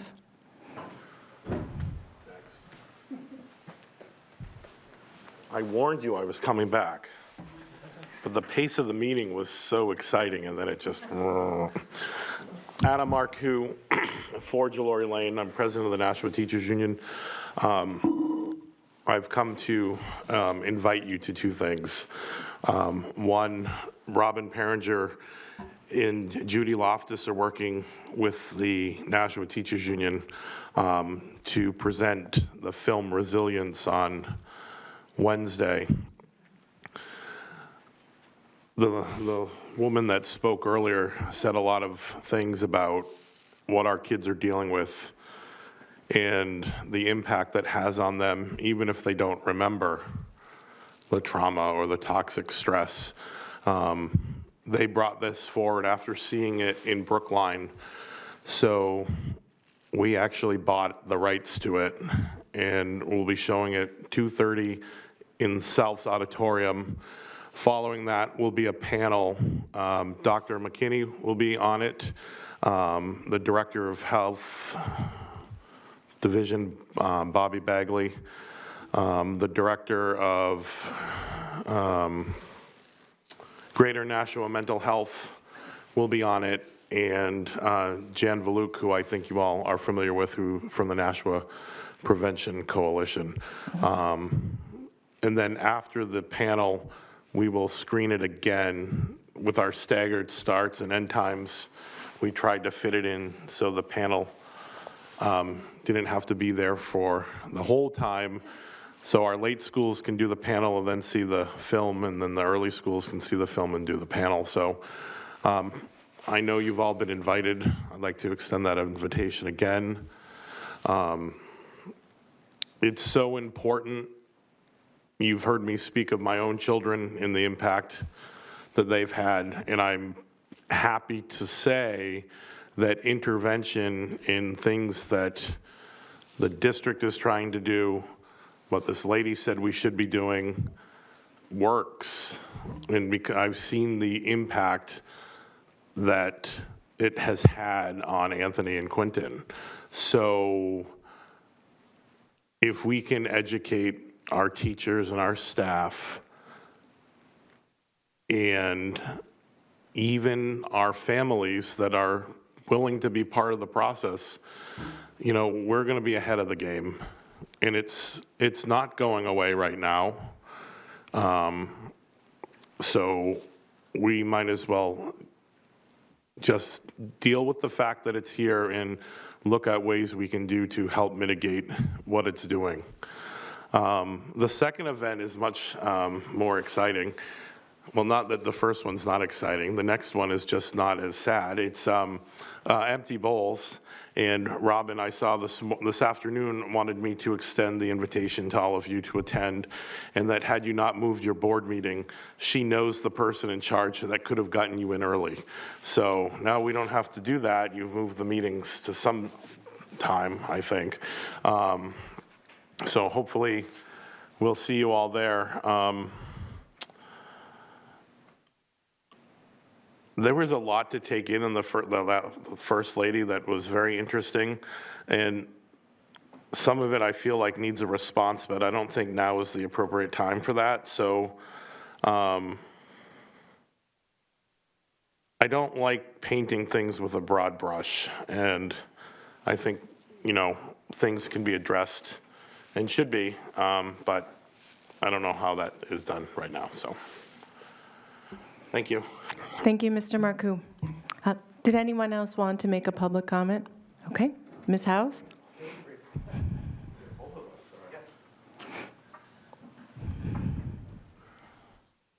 Are you still on so you can hear me? Nope, it's not. Okay. Yeah, I could see it was green, but it wasn't lit up.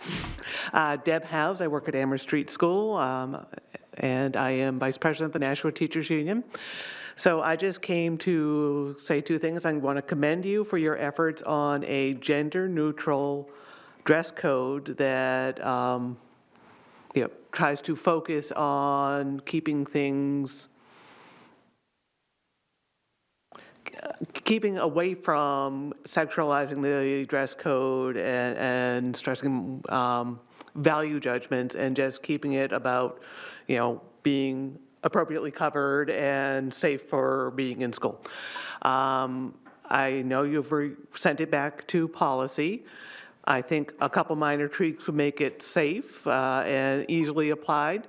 As someone who would be responsible for kind of looking at kids and trying to see whether they met it or not, and someone who is always trying to be fair to my students, I don't want to be the one who has to get out the ruler, okay? So I appreciate that you are, you know, referring to garments, whether they're shorts or skirts or whatever. It's not just girls' skirts and dresses. It's whatever you're wearing has to be a certain length. I like the idea of fingertip length, because that I can look at and just say, put your arms down by your sides. It's that long or it's not. But yes, don't make us get out the rulers, please. And children, especially when you're applying a rule, are all lawyers in training. Okay? You measured that, but you didn't measure when he did it. You know, I just don't make us go there. But I do commend you for your effort on this, especially trying to take it out of what often is an unequal application of dress codes. You know, historically, that have been done on a school level, where girls tend to fall afoul of the rules more often than boys. I really want it to, you know, be gender-free and evenly applied. I applaud you for that. And the other thing is, I also applaud you for the accepting the grant to start the 3-tier model of behavioral intervention. From my looking at, I didn't read a lot of detail in that, but My understanding is the universal level is behavioral interventions we'd be looking at to do with all students. So at an elementary level, you're talking about anti-bullying things that you would work on all students. Well, actually, all levels that I apply to. I just work in elementary. Making healthy choices, limiting screen time, those sort of things, but it would apply to all students. And then the tier 2 are the kids who need more specific things because they've experienced some kind of issues, and tier 3 would be your kids who have the highest needs. So I think that's where they're talking about with those universal in your tier 2 and your tier 3. You use similar language when you're talking about other forms of intervention, your academic programs.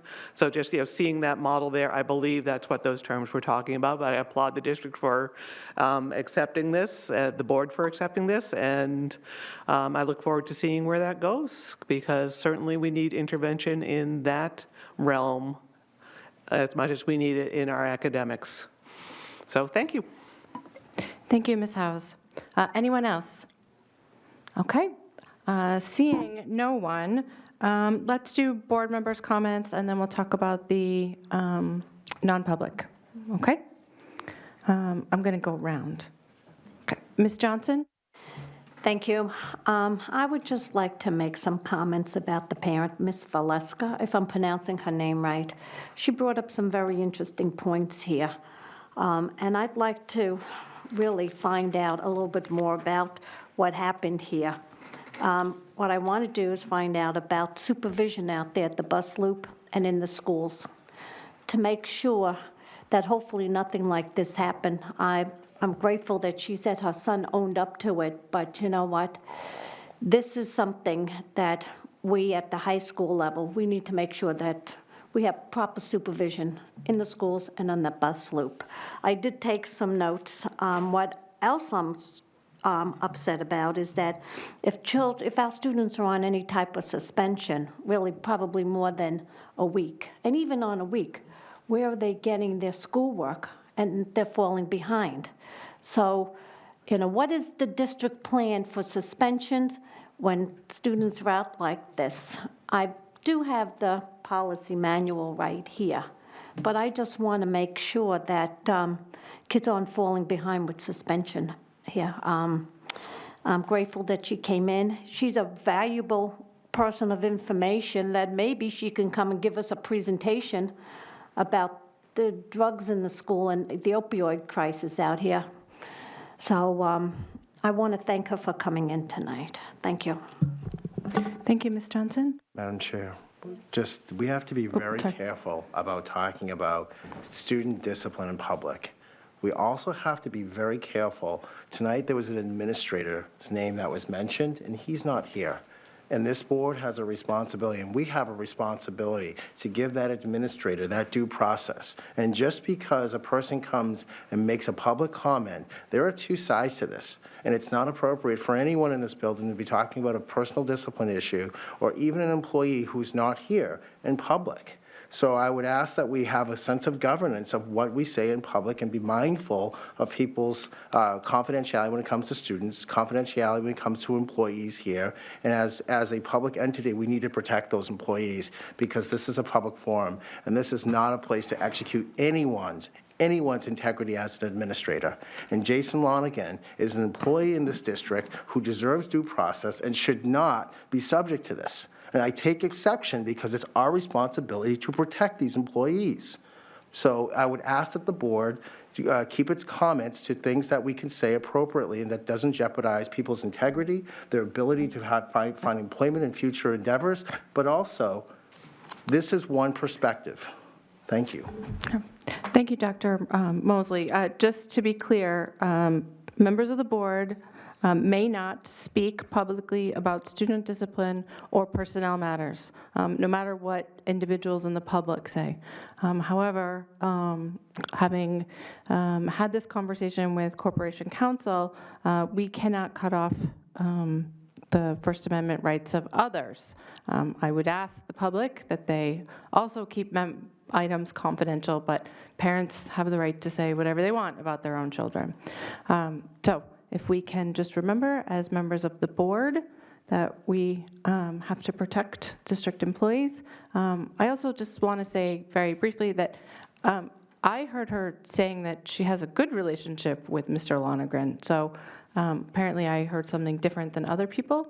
So let's go forward. Ms. Johnson. Yes, I wasn't here attacking any employee. I'm just saying that if we're having discipline problems in the hallways or at the bus loop, we need to take a look at this. That's all I'm saying. I'm not attacking any employees. And then, because I had asked Attorney Bolton about the First Amendment right, what can be said and what can't be said. And so I wasn't there. I'm just listening to what the parents said, and I just want to make sure that this incident like this doesn't happen again because of the fact that we just voted on trauma stuff, so we have to make sure that this is a safe environment here. Although I didn't vote on the first one because I couldn't get answers to my questions with the universal tiers because of it, but if we're going to make it a safe environment, then let's make sure it is and make sure we have proper supervision in the hallway and at the bus loop. Thank you very much. Thank you, Ms. Johnson. Ms. Bishop.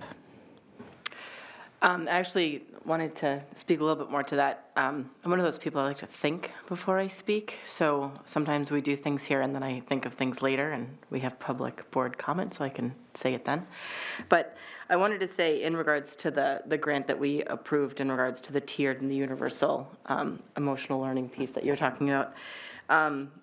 As a social worker who's worked with kids in the field, and I've seen a lot of trauma and I've seen a lot of resilience, I think it's important to note that behaviors are, I wrote this down, sorry. Behaviors indicative of trauma are not always solved with discipline alone. Building resilience through empowerment of personal emotional regulations, boundaries of behavior prevention, support of unrecognized feelings is important. And trauma is relative. It's not our job to define a trauma, but it's our job to understand that the student's behavior in itself is defining their response to an event, which I think is important to understand when we're dealing with students. So what we think is a trauma is not necessarily a trauma for somebody else and vice versa. And it's important to keep that in mind. Thank you, Ms. Bishop. Ms. Giglio, do you have a board member comment this evening? I just want to say that this was really very different than our last meeting, where I started out by saying I was excited and that I was still excited when I left. However, I think a lot of important things were spoken about tonight and a lot of important decisions were made, and I do need time to process a lot of what I hear. So, thank you, Ms. Giglio. Mr. Guarino? Thank you, Madam President.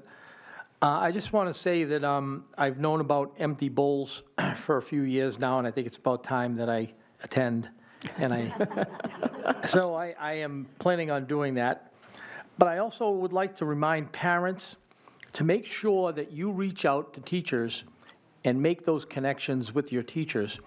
Every year, there are open house that happens in our high schools. We have them at least twice a year. That means you can visit each one of your child's teachers. If your child has 4 courses, 5 courses, you can see 5 teachers, make those connections, get their emails, so that you could, if your child is out of school for a while, for whatever reason, which had happened to me, we went on vacation, you make those connections, and the teacher can send home homework, and you could learn about your child's behavior in class. Sometimes there are a lot of things you don't know, and I learned things about my kids, how they were behaving in class, and I made some good connections with teachers, and teachers like that. They want to talk to parents. The last thing I want to say real quick is I'm looking forward to Fiddler on the Roof at Nashua High South. The music director and drama teachers and the students always do a great job. The student representative has left. I don't care what our Board of Education schedule is, I'm going to see Fiddler on the Roof, regardless. Do you know the date? I don't know the date. Okay. I don't think they have the dates yet. Okay. Thank you, Mr. Guarino. Ms. Brown. First, I want to say thank you to the National Teachers Union for the invitations to all the great events and for being here tonight. Second, I'd like to thank the City Clerk's Office for working with our student reps on getting this voter registration thing going, because I think that's really awesome. A couple things that really struck out to me when we had our guest here speaking that I'd like to maybe see come up, that we could have some discussions on future in policy. I want to talk about what kind of how empowered our school resource officers are, even how many we have, and that should be something that we should be talking about. The lack of time dedicated within our modified block scheduling is kind of a really tough thing. Also, that's a math curriculum issue, I think, that goes on. And also our ongoing policy on take-home makeup work. And I know it sometimes is getting with the teachers, but that's not always. The teachers, sometimes their hands are tied on whether they're allowed to send work home, and I think that's not cool. So I would like to see that, some discussions on that. But thank you very much. All right, thank you, Ms. Brown. Ms. Timmons? No comment. Thank you, Ms. Timmons. Ms. Oden? I want to thank Dr. Mosley for speaking up for our staff. It's very hard. I don't think people realize when you're in education, whether you're a teacher or administrator or paraprofessional, whatever, if you're named in public, it's tough. It's tough, and I don't think the person meant to be negative or anything, but people do not like to have, in education, people do not, on the whole, like to have their name brought up like that. So I just want to remind people that we have a calendar because the high school is changing one of their dates, and now the last day of school is scheduled after 3 snow days for June 19th. And should we have another one, it's going to go into the next week on a Monday. So please be aware of that.